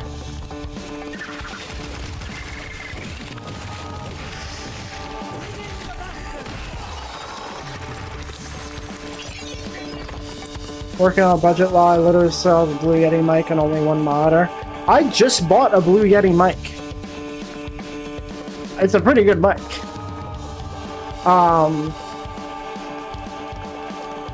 Only one monitor. I only had one monitor until like 3 years ago, I think. I was able to work it, but like now that I have 2 monitors, I actually want a third. Like, it feels very spoiled, but the benefits of it cannot be overstated.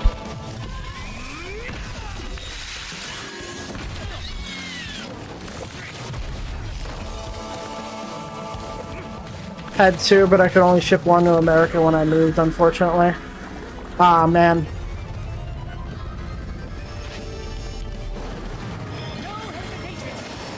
I fucking dread being forced to move and losing shit. I cannot...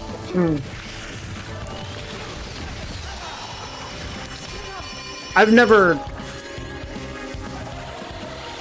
It's a bit of a problem, but there's very little things that I have given up or sold. I'm gonna lose my mind.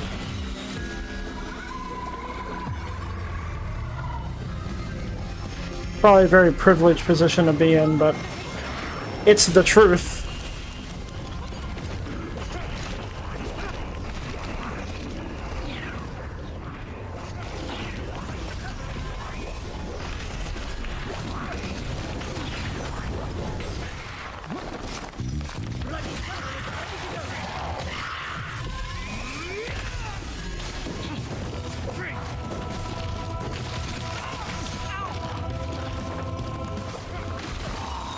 The gaming PC actually got confiscated. Oh! The fuck was that?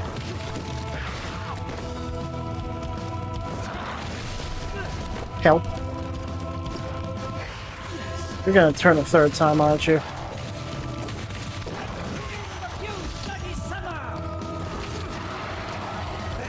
Yup, you're actively doing it. You're actively doing it. Actually got confiscated for a few weeks in customs, but they eventually let it go. I would lose my mind.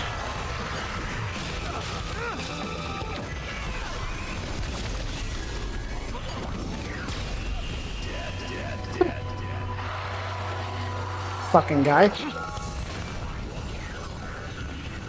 Romeo is a Rico, man. Clear Palace Athene on all danger levels. Nice. Ooh, thanks for the likes. But yeah, send me the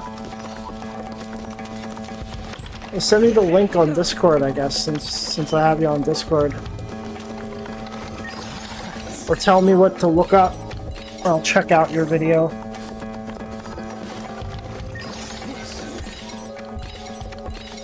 I've been thinking about making actual videos to try to get my name out there.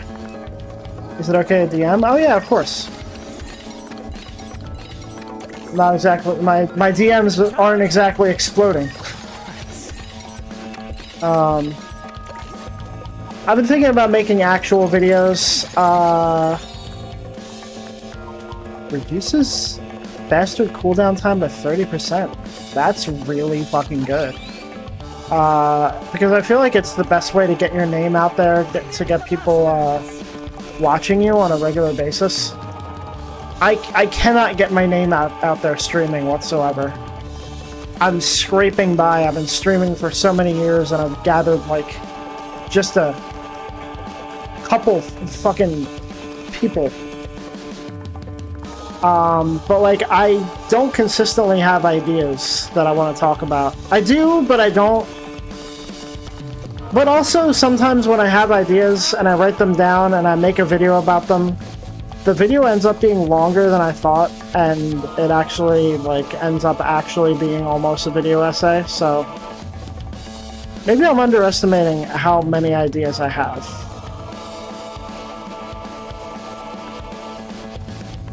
Popular guy like you with DMs not exploding. Hey now, I'm not popular. I wish I was. I wish time and effort spent doing something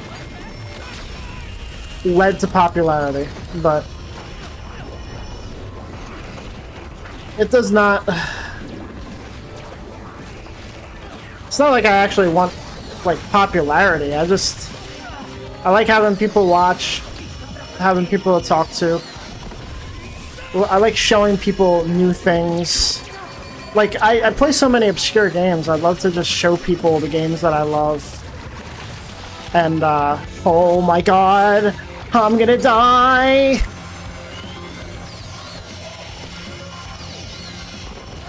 I'm sorry, my boy.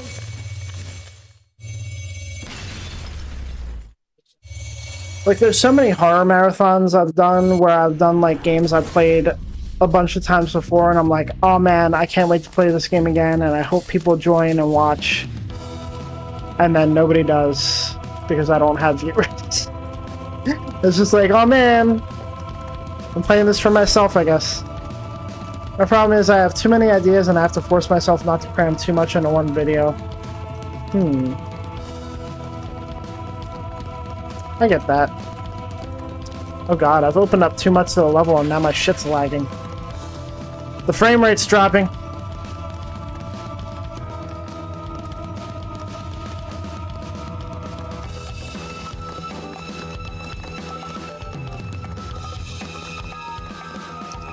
I don't want it to sound like I'm self-deprecating or complaining too much either. I'm happy with what I got. I'm happy to have the viewers that I have.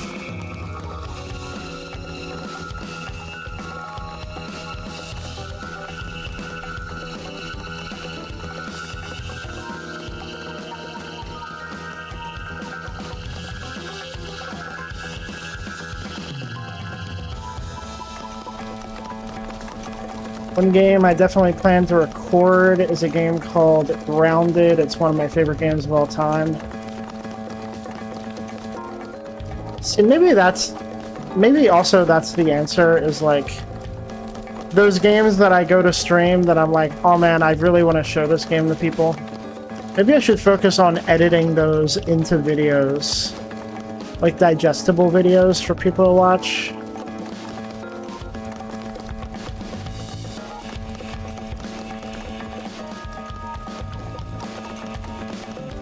don't know. Grounded is... I've heard the title before. That's a recent game, isn't it?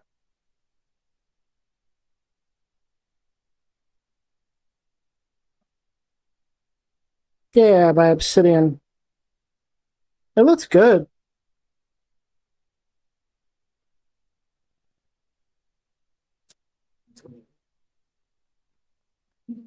And by seeing the videos, they'll see it was a live stream and therefore will want to check it out. Yeah, I mean...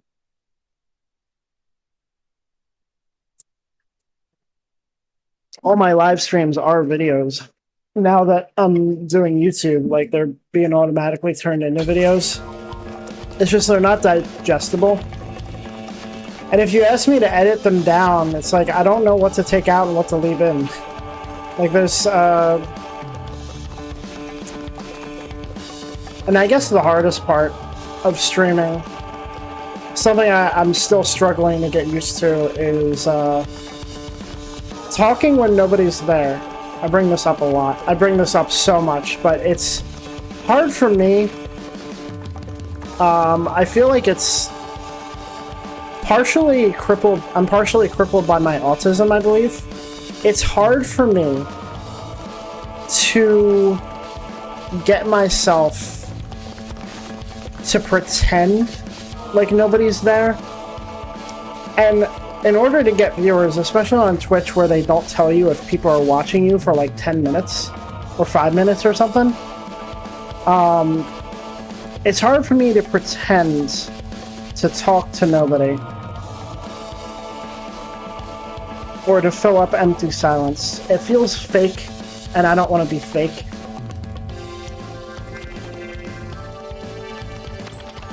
That's easy for me because I'm weird. I don't always talk to myself anyway. Like, yeah, I talk to myself. I talk to myself a lot, but it's usually nonsense. It's usually not... I don't know.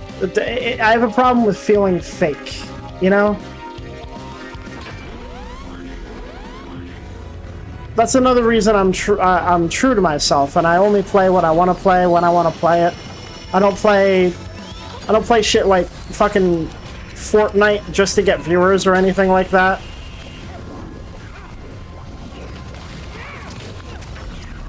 I want my genuine nature to come through in my streams.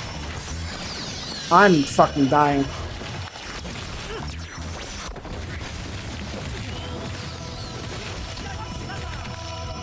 And ultimately, the kind of vibe I'm going for is the same kind of vibe I look for when when I watch people play games myself. Is like just a comfy, chill hangout vibe, not really worrying about, hey guys, I'm gonna complete the biggest challenge in this game. I'm gonna do the hardest difficulty, and we're gonna fucking die 60 million times.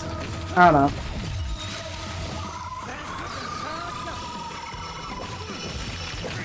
Felt that way when I'm with folk and they watch me play. Do I make reactions or talk? Ew, I hate Fortnite. I've actually had a craving to go back to Overwatch recently, though.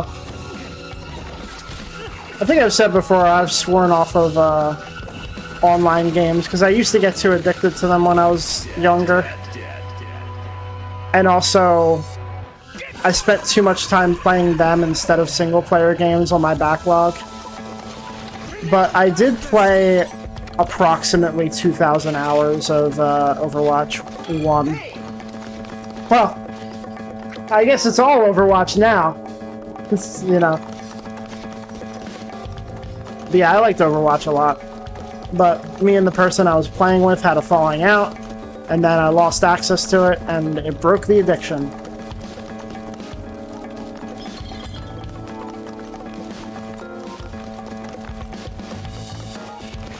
No, stop.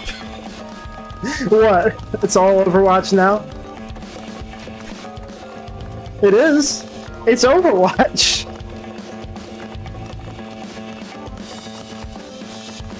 And the best part is it still doesn't have a story mode. That was terrible.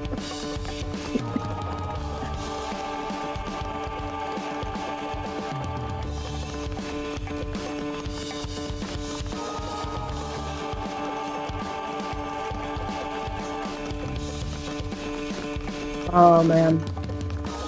I was laughing my ass off when I've been following the Overwatch 2 saga for so long. Oh, we're gonna put a story mode in there. Oh, we're not gonna put a story mode in there. Oh, we're gonna do this. We're not gonna do that. And then they finally were just like, hey, we're just gonna remove 2 from the title. What was the point?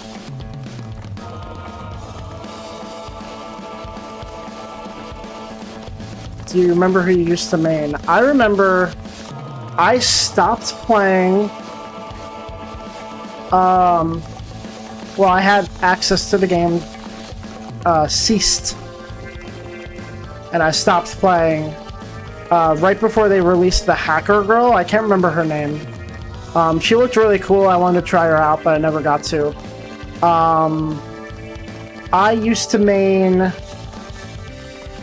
Reaper, McCree, and May. Right? And with my friend, she used to play as Reinhardt, and I used to play as Bastion, and we used to sit on the fucking train, or whatever it's called, the point, and just defend it the entire match. I was a D.Va and Mercy main. That was years ago? Yeah, it was years ago. D.Va was fun. I tried D.Va a couple times. Sombra, yeah, Sombra. That was her name.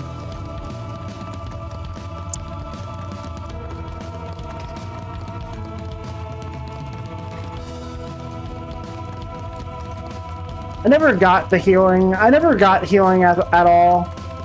Overwatch was my first game that I played of its kind, and I never got the whole healing thing.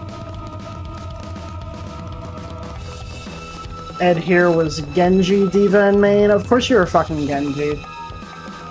That's just you. I swear I'm missing a character. Oh, he's called Cassidy now. I'm sorry, I dead named him. Cassidy... I picked up Cassidy. And... it was the very first time I picked up the game. My friends were playing it, and I'm like, ooh, what's this? And I picked up the controller, and I picked Cassidy, and they were like, no! He's like the hardest to play as. Don't play as him. I played as him anyway, and I was getting like headshots every fucking shot. And they were like, whoa. I was like, I guess this is my main.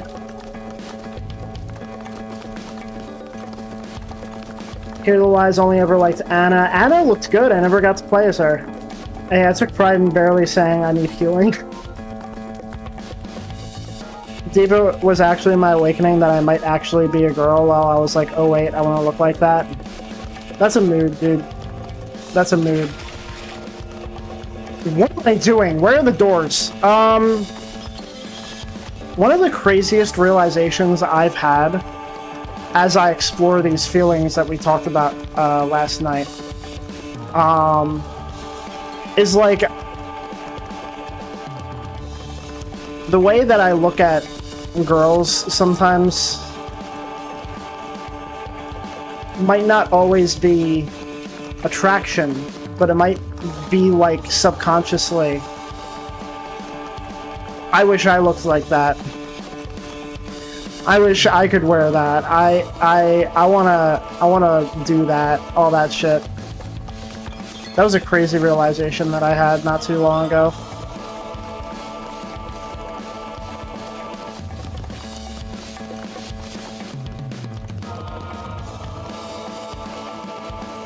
This is exactly how my brain thinks too. It's funny because my brain, like, it's not my brain that tipped me off. My brain didn't ever think like that. It's just like, I guess subconsciously. And it kind of does now, especially now that I'm like starting to wake up to whatever that is in my brain. It's just like, I'm losing my mind. I'm losing my mind. I feel, what is going on with this level? Where are the doors?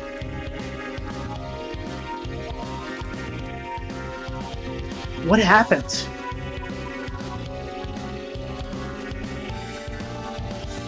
Anna is still a healer I even like more than most in Marvel rivals, well, except like Fox probably.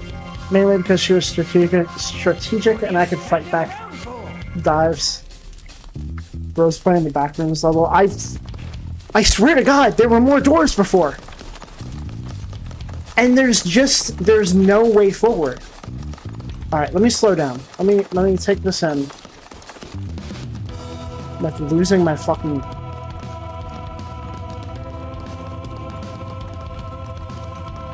Okay. That's the door I came in, right? No, wait. Is that the door I came in?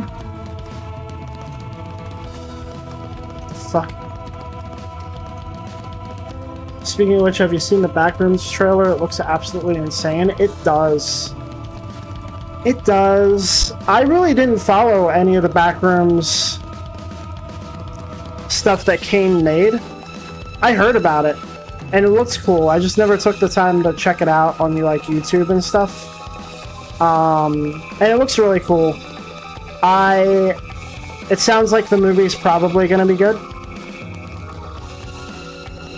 It's apparently the music they used in the trailer is good. People are excited about that.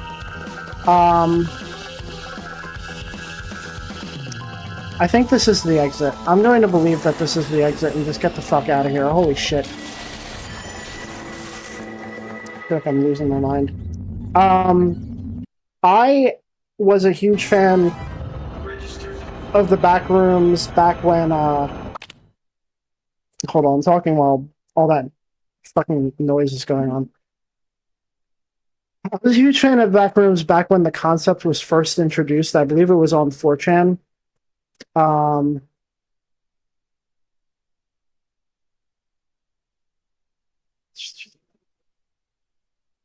And I love the idea. I love the concept.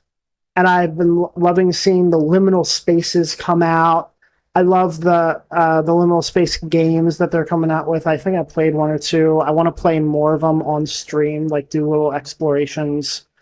Maybe during a Halloween one of these years, do like a Gmod level that's like made to be a liminal space. I love that shit. I love that shit so much. I watch Vine Sauce Vinny did a couple liminal space Gmod things, and I watched those videos. They're a vibe.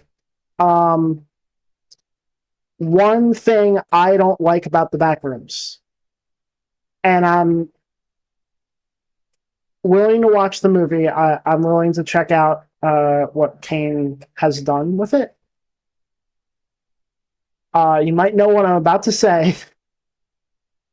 I don't like that there's a clear monster in any of it. I don't like when there's a clear monster in the Backrooms.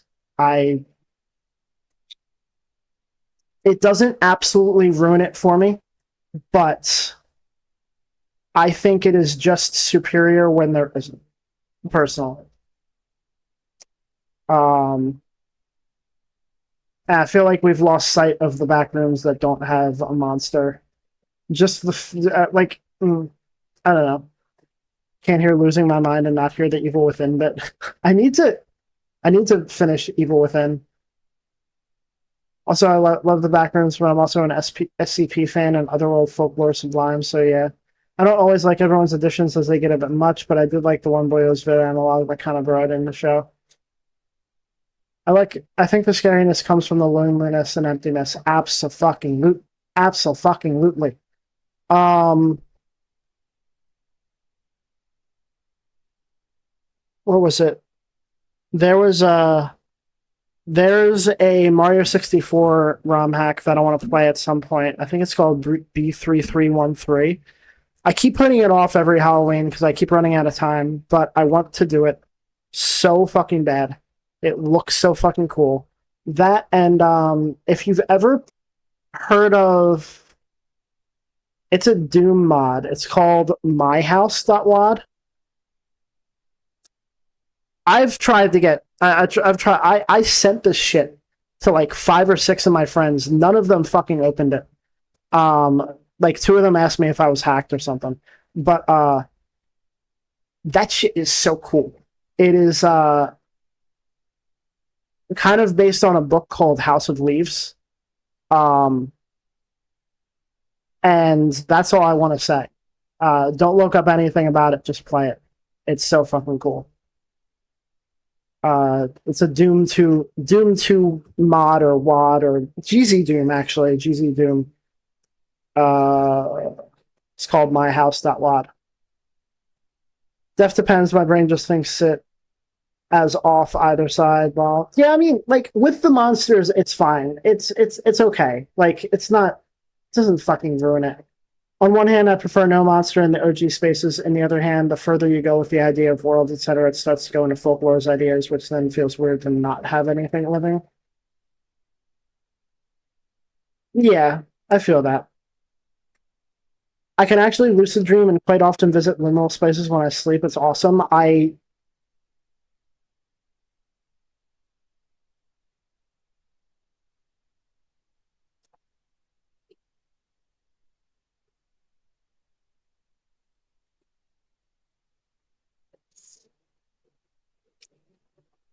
have a burning, deep jealousy towards you. I spent a significant amount of a year or two trying to lucid dream. I could never get myself to do it. Significant jealousy.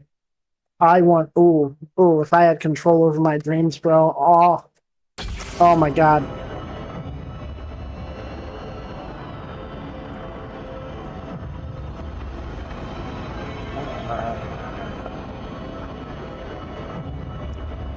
I see, like, I have stuff, like, I can talk to people. I have stuff to talk about, but... yeah. Can't get myself to just do it unprompted. There you go. I've been able to do it ever since I was little. That's crazy. That's so crazy. I feel like it's a thing that not everyone can do. Like, I've tried training. I've seen training directions and shit like that. I feel like it's just a thing that certain people can do. Hey, I can only half lucid dream, boyo, but once I do, party begins. Well, unless Lady is there, then it's some more mystery sublime shit. Certain lady that appears in your dreams, or...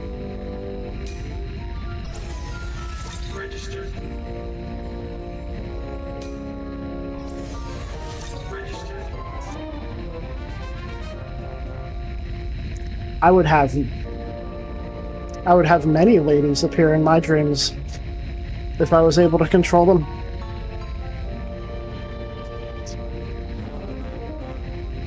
Have you ever had that thing where you dream the future, like you dream something that happens weeks later?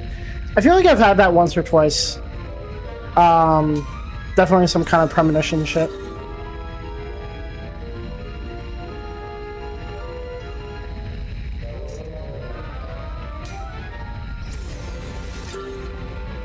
I've had, like, something that's happened often is I've had a dream and then many years later something happens and I'm like, I've dreamt something like this before.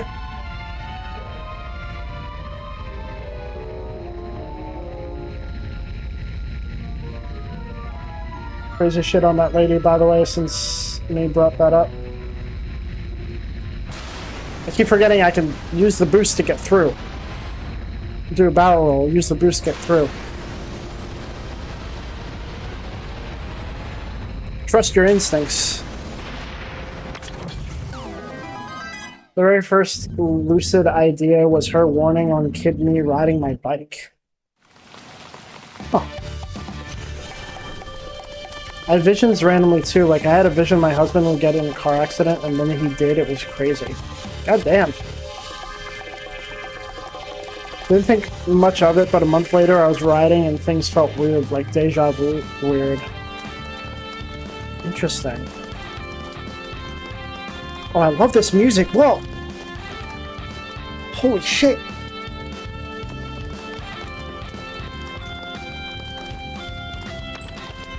Suddenly the brake wouldn't work. Oh my god.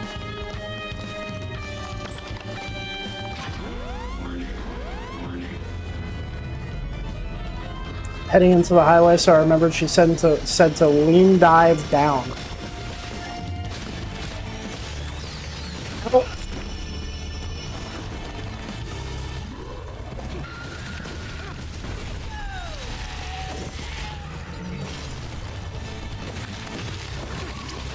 I did, and bam, slammed into the concrete flooring sticking out. Oh my god.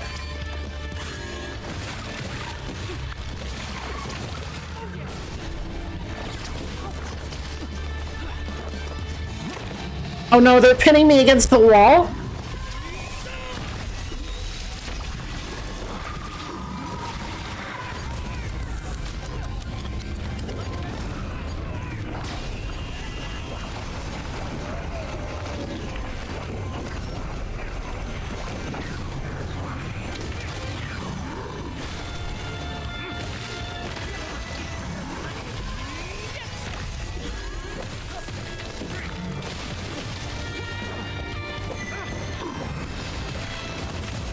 Psychological stream with shades.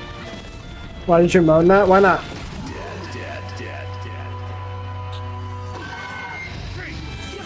Sure, I still fell, but I didn't get run over as a whole truck flew by. I still remember this black guy was just chilling nearby, saw what happened, and went, "Damn, you're alright, son. Holy shit, you almost became dust." Oh shit.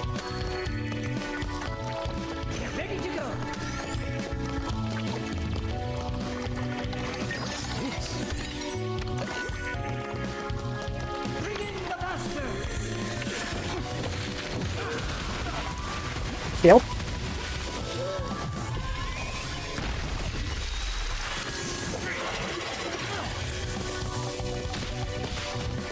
Yeah, after that, Kidney never argued or thought ill of her. Hey man, I'd listen to whatever she said to me. Rest of my life, bro. Got it. Noted.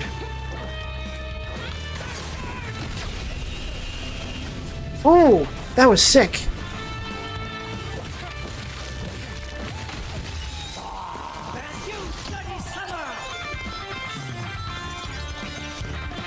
Oh yeah, incidentally,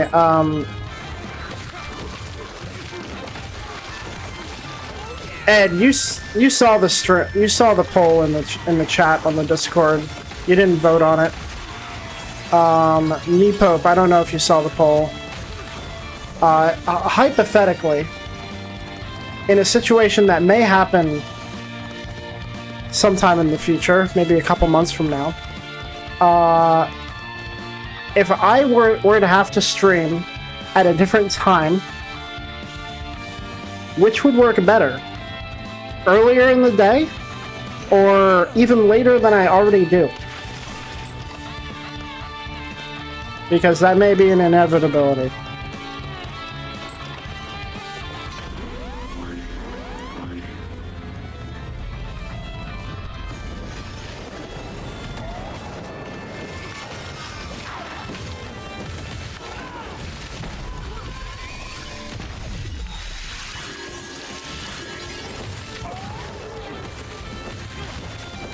The sleep schedule is whack, so I probably wouldn't make it to early streams. Oh no. Noted. I feel like no matter what I choose, I'm going to be losing viewers in some way. I'm hoping not.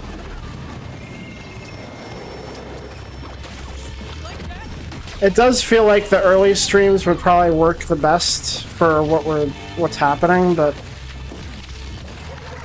I don't know.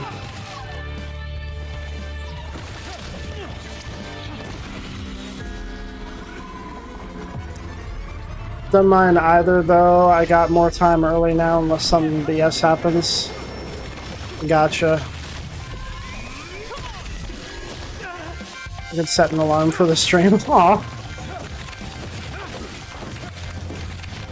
I don't want to disrupt your life for that. I appreciate it though. If that's what you want to do. If I were to stream earlier, it would probably be like...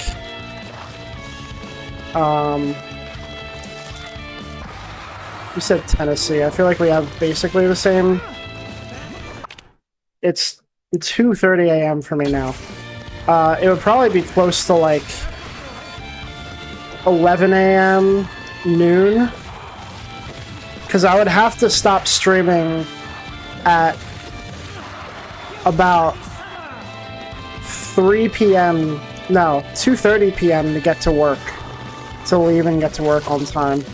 Because that's what's happening. They're forcibly changing our work schedule, and they're never going to give back this work schedule. It's going to just go away. So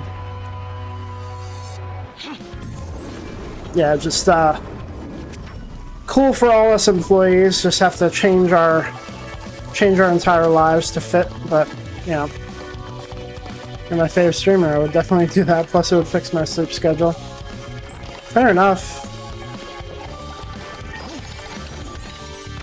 Still very weird to hear, but fair enough.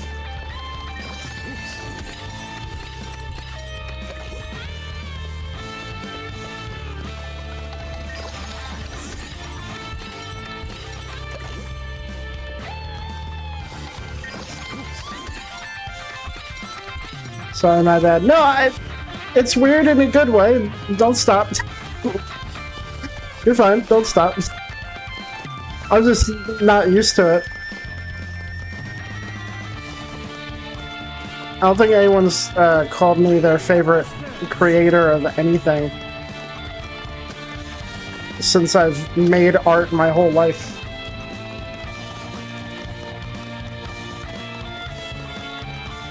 Or made anything.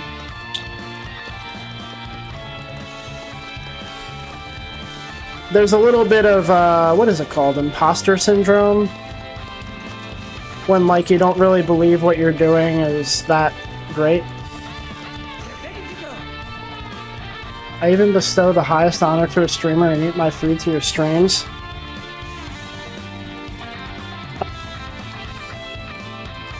That's fucking crazy. That is a high honor.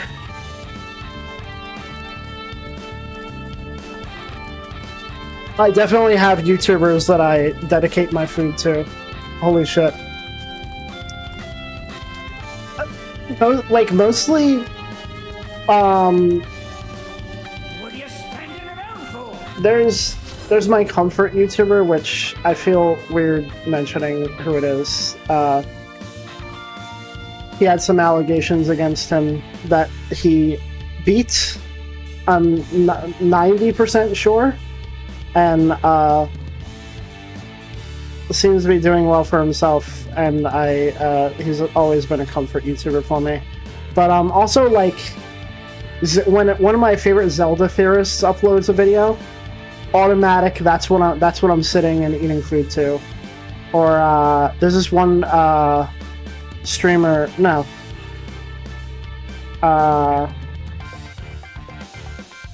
there's this one YouTuber, her name's Jackie Soar.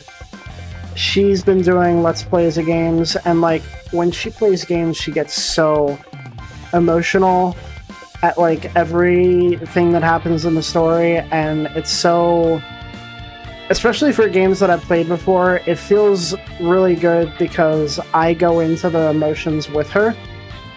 And it's like I'm playing the game for the first time again, and it's beautiful. I'm watching her play Final Fantasy VIII now. I just watched her play Death Stranding. She's finishing up Fallout 3, so I'm hoping she plays New Vegas, because I can watch that next. She's just so great. She gets mad, she gets angry, she gets sad, she gets happy. It's just like, yeah, of course, but like, just the way she is so straightforward with her emotions, it's so great. Comfort YouTuber is a guy called Dashi. He's hilarious. I've seen Dashi before. He's pretty funny.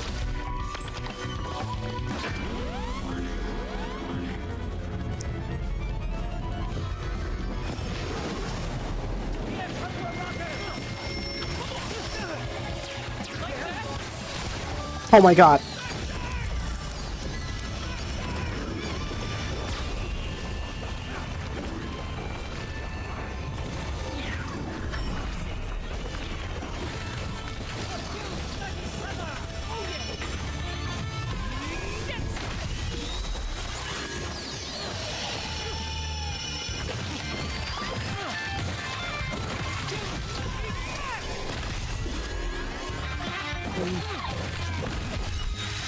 I'm actually going to be watching my comfort YouTuber tonight after stream. After I do all the dishes on tonight's cheat night, so I'm gonna have a nice big bowl of fucking ice cream and just sit and watch. To be honest, I don't really watch streamers, just a handful of Smash Bros. Streamers and you. God damn.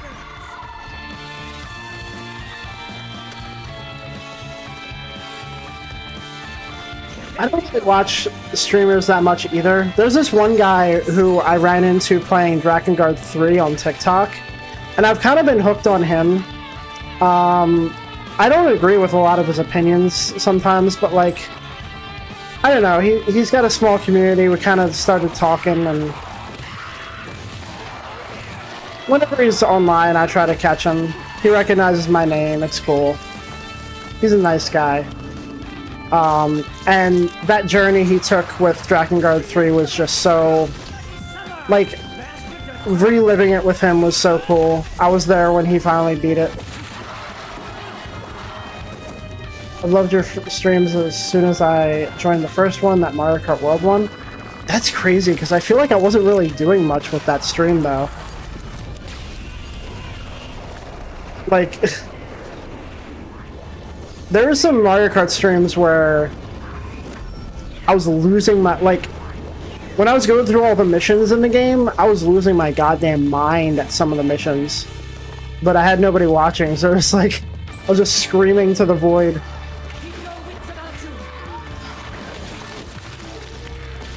It's more about the streamer than the game. Okay.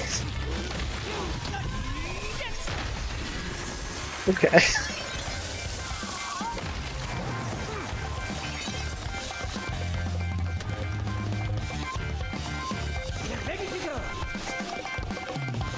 You know how, as a human being, you kind of crave compliments and then you get them and you don't know how to handle them? That's kind of what I'm going through right now.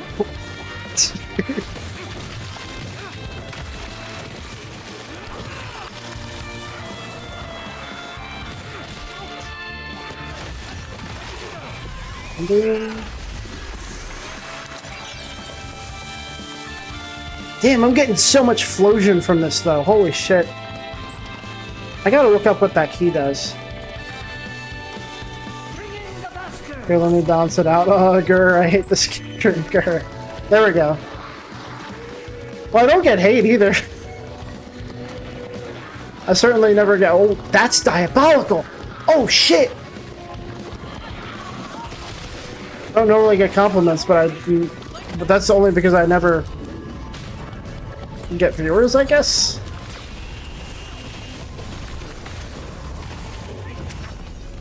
I don't think I've gotten any hate either, which I should be grateful about.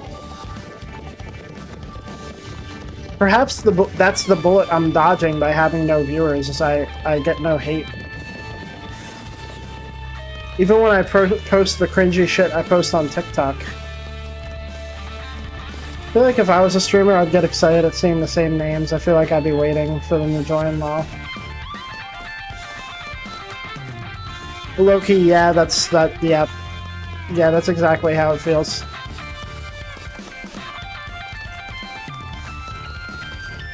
I've had a couple regular viewers that, during the day, like if they were invested in a game, I'd be like, oh man, I really hope they join to see the next part of the game. And sometimes they don't, and I'm like, oh man. Or maybe even they might tell me the day before, oh, I can't join the stream tomorrow. I'm like, oh, that's okay. And then I'm like sitting the whole day, but like... And I'm like, man, they're gonna miss the next part of the game. Maybe I should just skip the stream tonight. But like, I can't be like that. I don't think I've ever actually done that, but that's a thought that came across my head. No, I think I've done that once. I've like rearranged a game. And they didn't even ask me to do it. I'd just be like, Well, they can't make it tonight. Might as well switch it with tomorrow or something.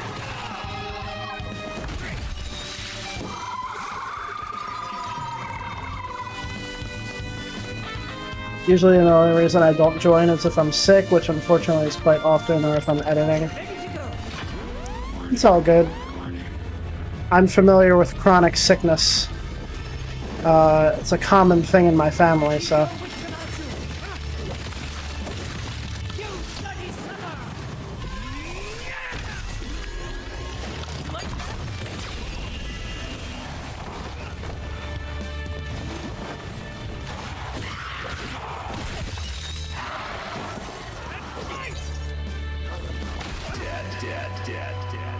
My immune system is as strong as a wet tissue. Yeah, mine used to be the same way when I was younger. I missed a lot of school and ended up having to be homeschooled, partially because of that. I don't know if I went into my life story with you, but I was homeschooled for 9 years. And it was like 3rd grade to junior year of high school. And during that whole time, my homeschooling teacher, my mom, could not take me anywhere because she was bedridden. So I basically spent 9 years in isolation. No friends, no human contact. I went outside for doctor's appointments and walking the dog. So my social skills went down the drain. Gained so much anxiety and social anxiety on top of my undiagnosed autism. I've had a permanent cough since COVID, which sucks. God damn. COVID did so much damage, dude. It's so sad. I've recovered. I mean, for the most part. I still feel weird in most public situations.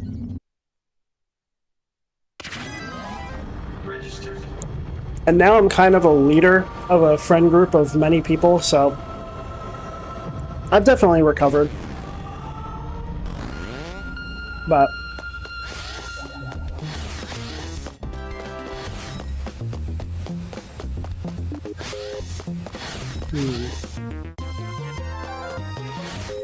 the Shades Army. We call ourselves the Diamond Dogs after the Metal Gear Solid group.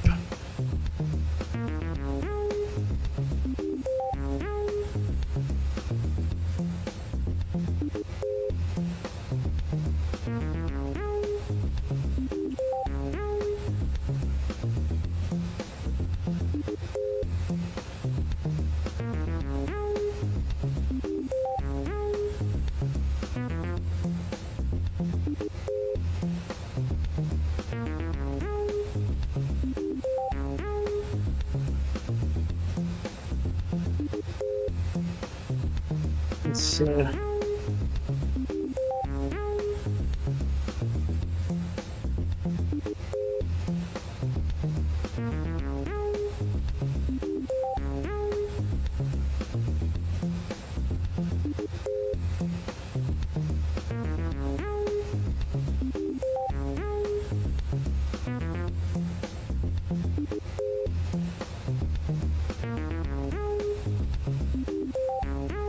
Okay, so that small key, that's like a 500,000 flosion. You have to grind really hard to get it, and it's basically gets you a god mode, so I'm not too worried about that. I mean, I want the god mode, but I don't want to grind. Surprised you didn't start like a Vanoss-like group? Vanoss. I've heard of them. A couple of people I know watch them. Sounds like something I would have liked to do, but it never worked out. Everyone's lives were too disconnected and busy. We all had and have our own things to worry about, you know?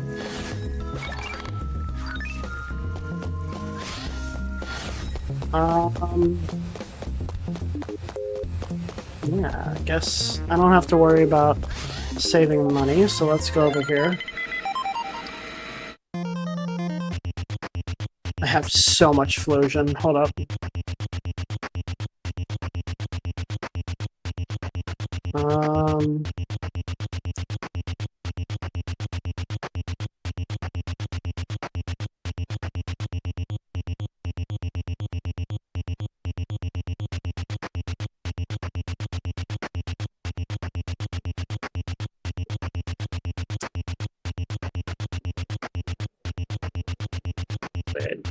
What if I...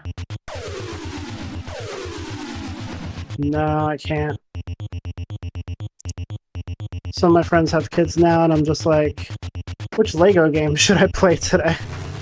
That's a mood.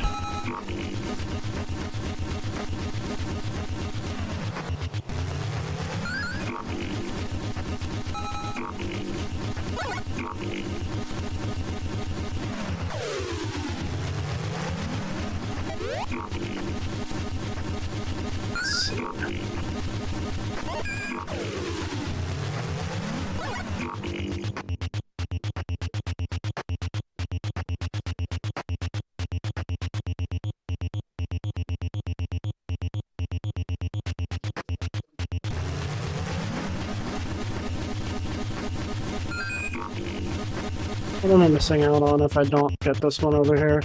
That's reload speed up, that's really good.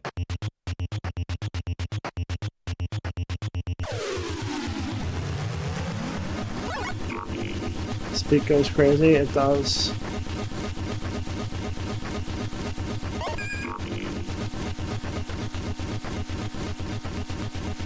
Let's see if I can get that reload speed up.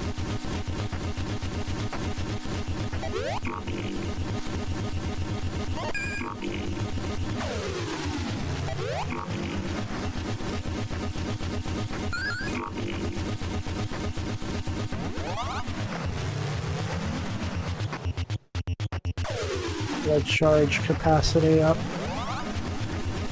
I want that.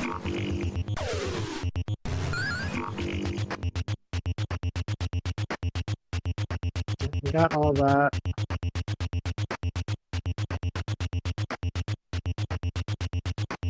I want more pills.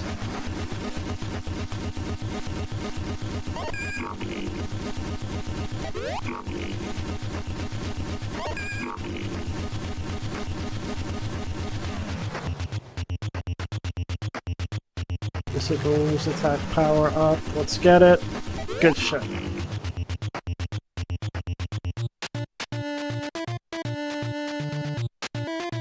Looks like my reload speed is all the way up. That's cool. I have another blood charge, which is really cool. That's gonna help out for what's coming up, I guess. Just remember there's another video game movie coming out soon called Exit 8 I'm excited for. I have heard of that game, and it looks really cool.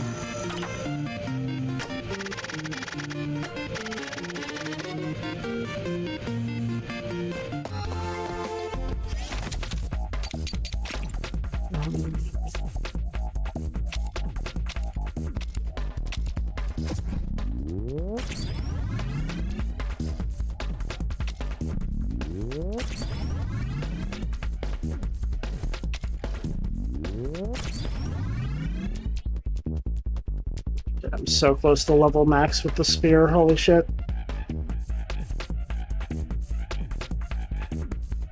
Remember what my first video game console was? It was the Nintendo 64.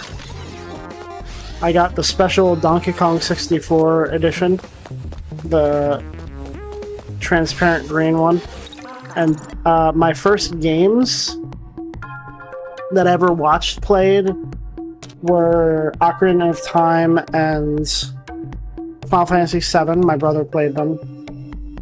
And eventually they were some of the first games I played too. Ocarina of Time at least. And the first games I owned were Donkey Kong 64. It came with the system. And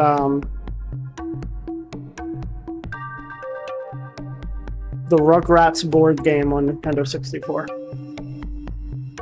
Mine was Sega Mega Drive, the GOAT. Nice. Nice. Oh, yeah.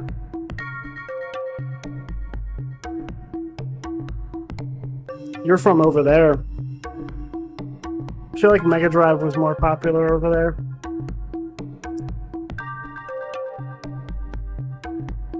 I eventually got a Genesis after renting Sonic Adventure 2. That was my first Sonic game. And I couldn't stop talking about the classic games. My parents got me a Genesis with the first 3 games. And then a couple months later,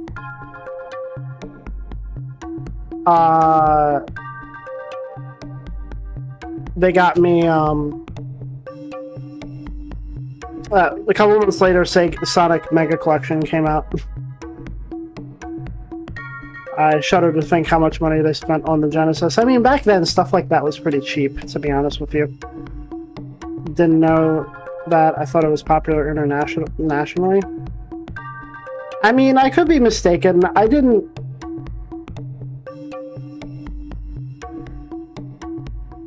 I'm getting it confused. Naming differences. For me, it was the Genesis. For you, it was the Mega Drive. Same system.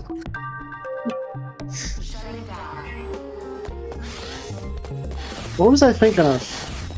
The Sega console that was popular.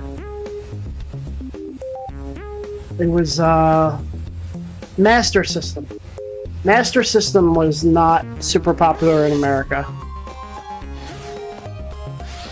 Oh, I forgot about the bastards. Goddamn bastards.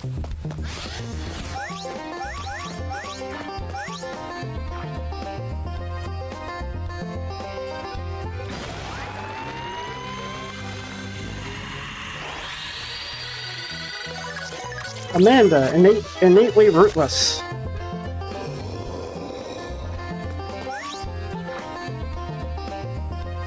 See if we can do any fusions here. Nadia, flawlessly beautiful.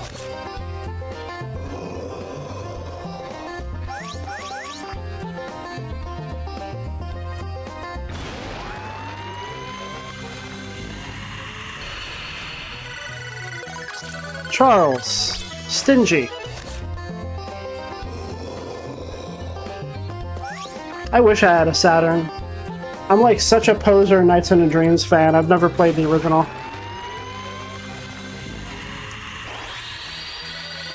I'm definitely going to play the original at some point. I played Journey into Dreams though. Frederick can speak to crows. And also it had the best soundtrack for Sonic 3D Blast, so...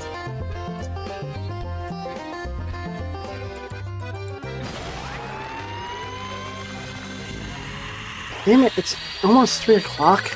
I spent so long on those levels. Orlando made money legally. I might have to dedicate the next Romeo stream to the visual novel thing. Didn't want to do that, but fuck.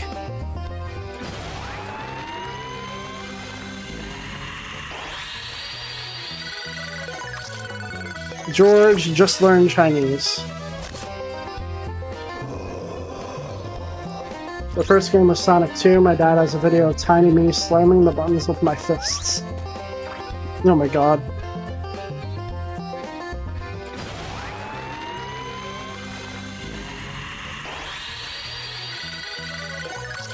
Elizabeth, always careless.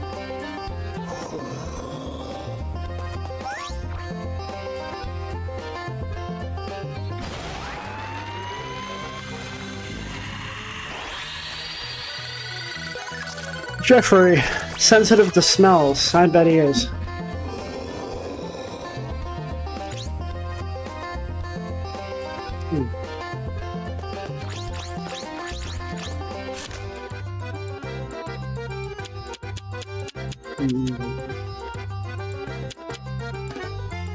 Oh.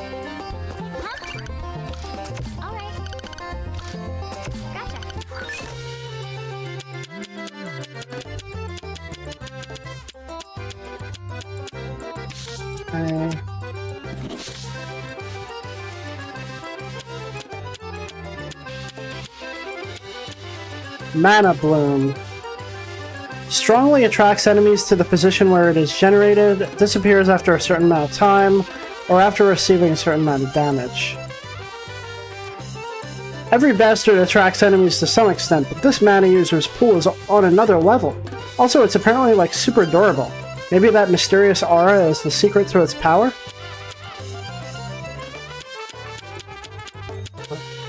At first glance, this probably seems like a pretty simple, lame technique. But if timed correctly, it can repel even powerful boss attacks. Timing is tricky though. Barriers and drills are so cool.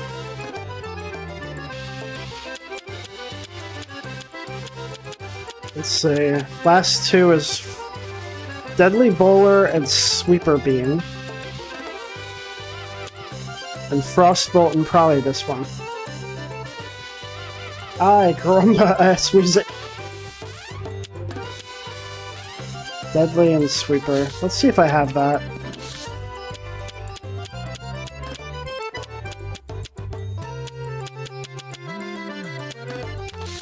Can I plant some?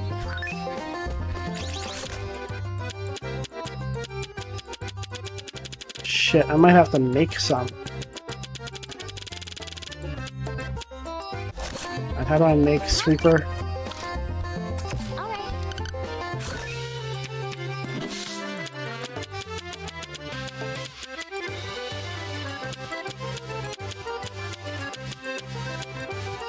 Frostbolt and multi-laser.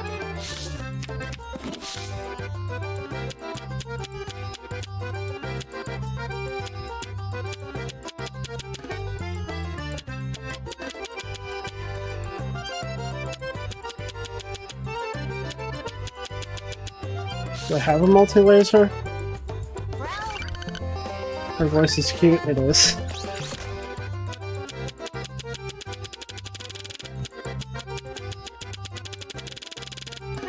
Well, how do I get a multi-laser? Gotcha.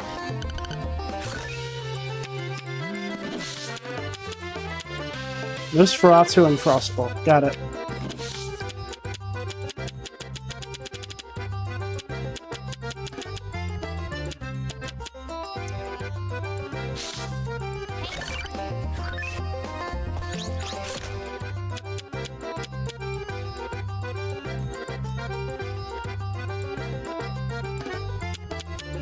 Wait.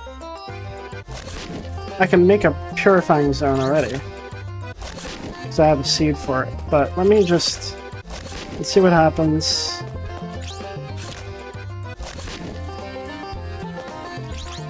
Might be able to skip that whole process.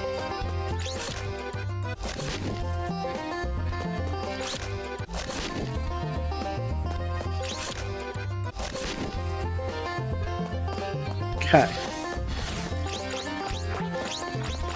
Now I can't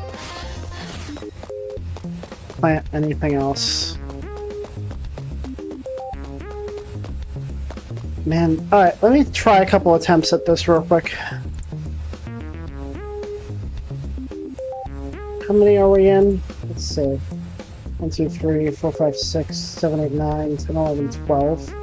And there's 100 of these, so... here we go. Disappointing.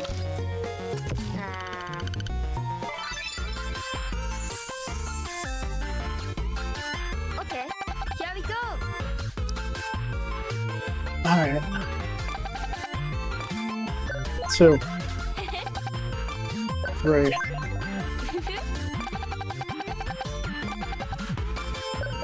3. 1. 2. 3.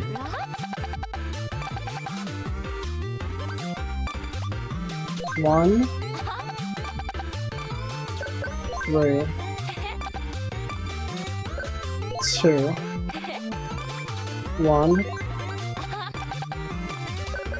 3. 2. Alright. What game would you bring to a deserted island? Dodonpachi Resurrection. The sadness of the heartbeat stopping the moment a combo ends, but continuing on even after it breaks. Maybe that's love itself. Shit. What do you do on your days off? Wait for someone to contact me. So? So you sometimes end the day just waiting to receive a message? You thought it was morning. But suddenly it's already evening, with tomorrow suddenly slowly peeking through the window. What would you do if you heard my ringtone right then? Hehe. Oh god, she's adorable. She is. Was that correct? 3. Okay. What genre of movie do you want to watch right now? Science fiction. I'll always remember that look in his eyes as he was frozen in carbon. It was like he had been trapped without being able to say, I love you. Maybe it's about time to thaw him out. See you. Fuck. No matter how dangerous a place is, your job is to fight. I'll be waiting for you here when you get back. Star Wars reference, let's go, yeah. There's so many references in this game. Alright. So disappointing. Huh.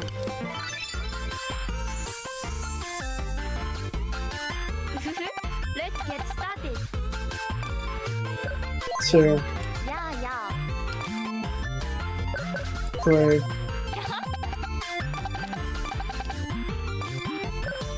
3. 1.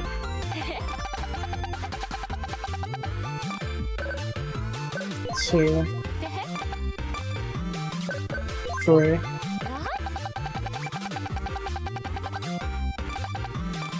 1. 3. 2. 1. 3. 2. 2. 3. Horror. Those who pursue love always suffer terribly at the beginning of the story, like Kirk and Pan. Straightforward love is fragile and ephemeral. See you. Fuck.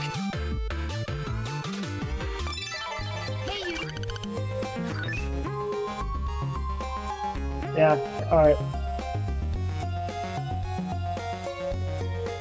So there's 100 of those. I don't even think if I dedicate the whole next stream to that, I'll get anywhere close to the end. Which makes me want to just look up a guide for it, because that is insane. But I do know I want to do it in general, so we'll see how far I get before I give up, and just look up a guide. You see how I'm doing on trophies. What the fuck, I only have half? Huh?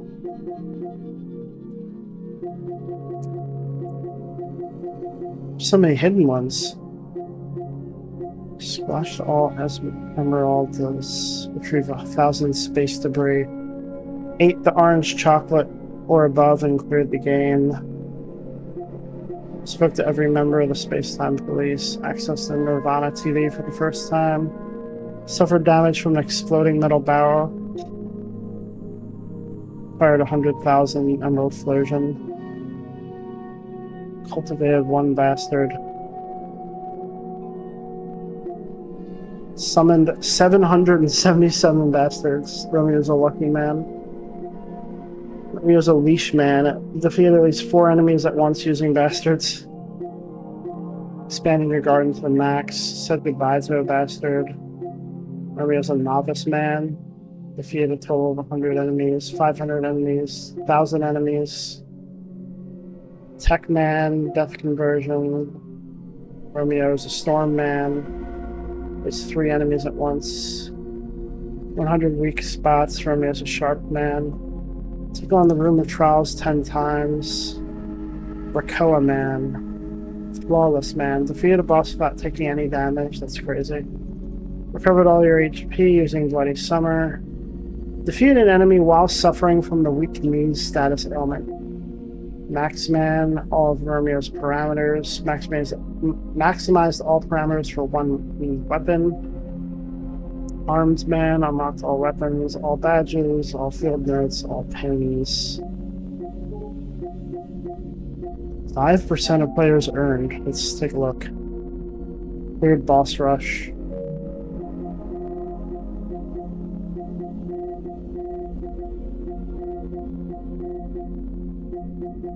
Those are those are more common. Looks like it's probably story stuff. 3% of players earn the platinum for this game. Good thing I'm not a trophy hunter. Oh man. Playing hard to get final boss. Truly. Truly. But I want to do it.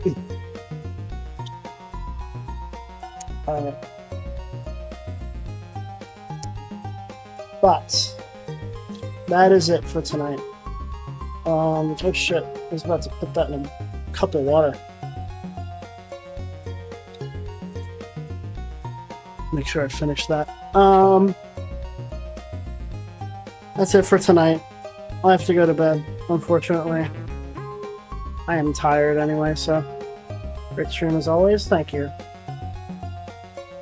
I aim to have good streams. Tomorrow's Easter.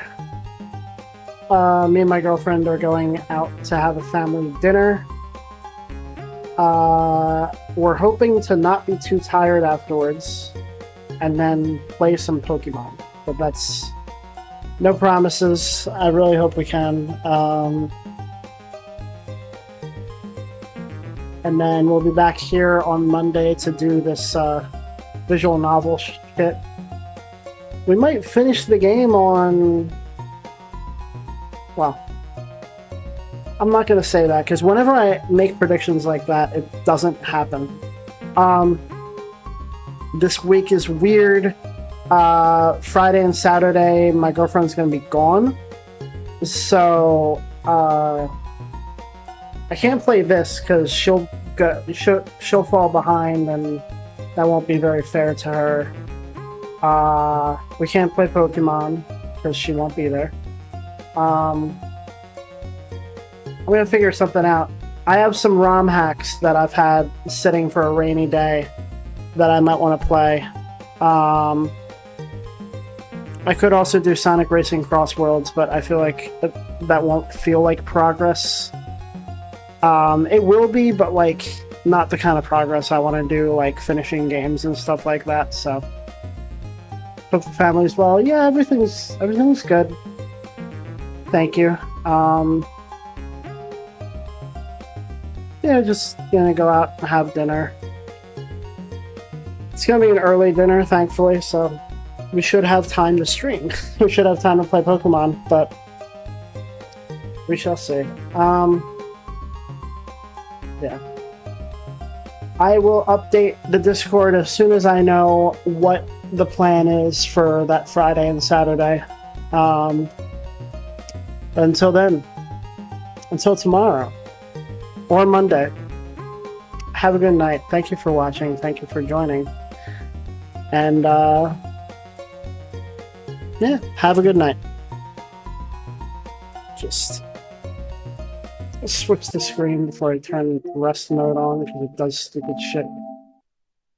Alright. No, it did stupid shit anyway. Oh, god damn it.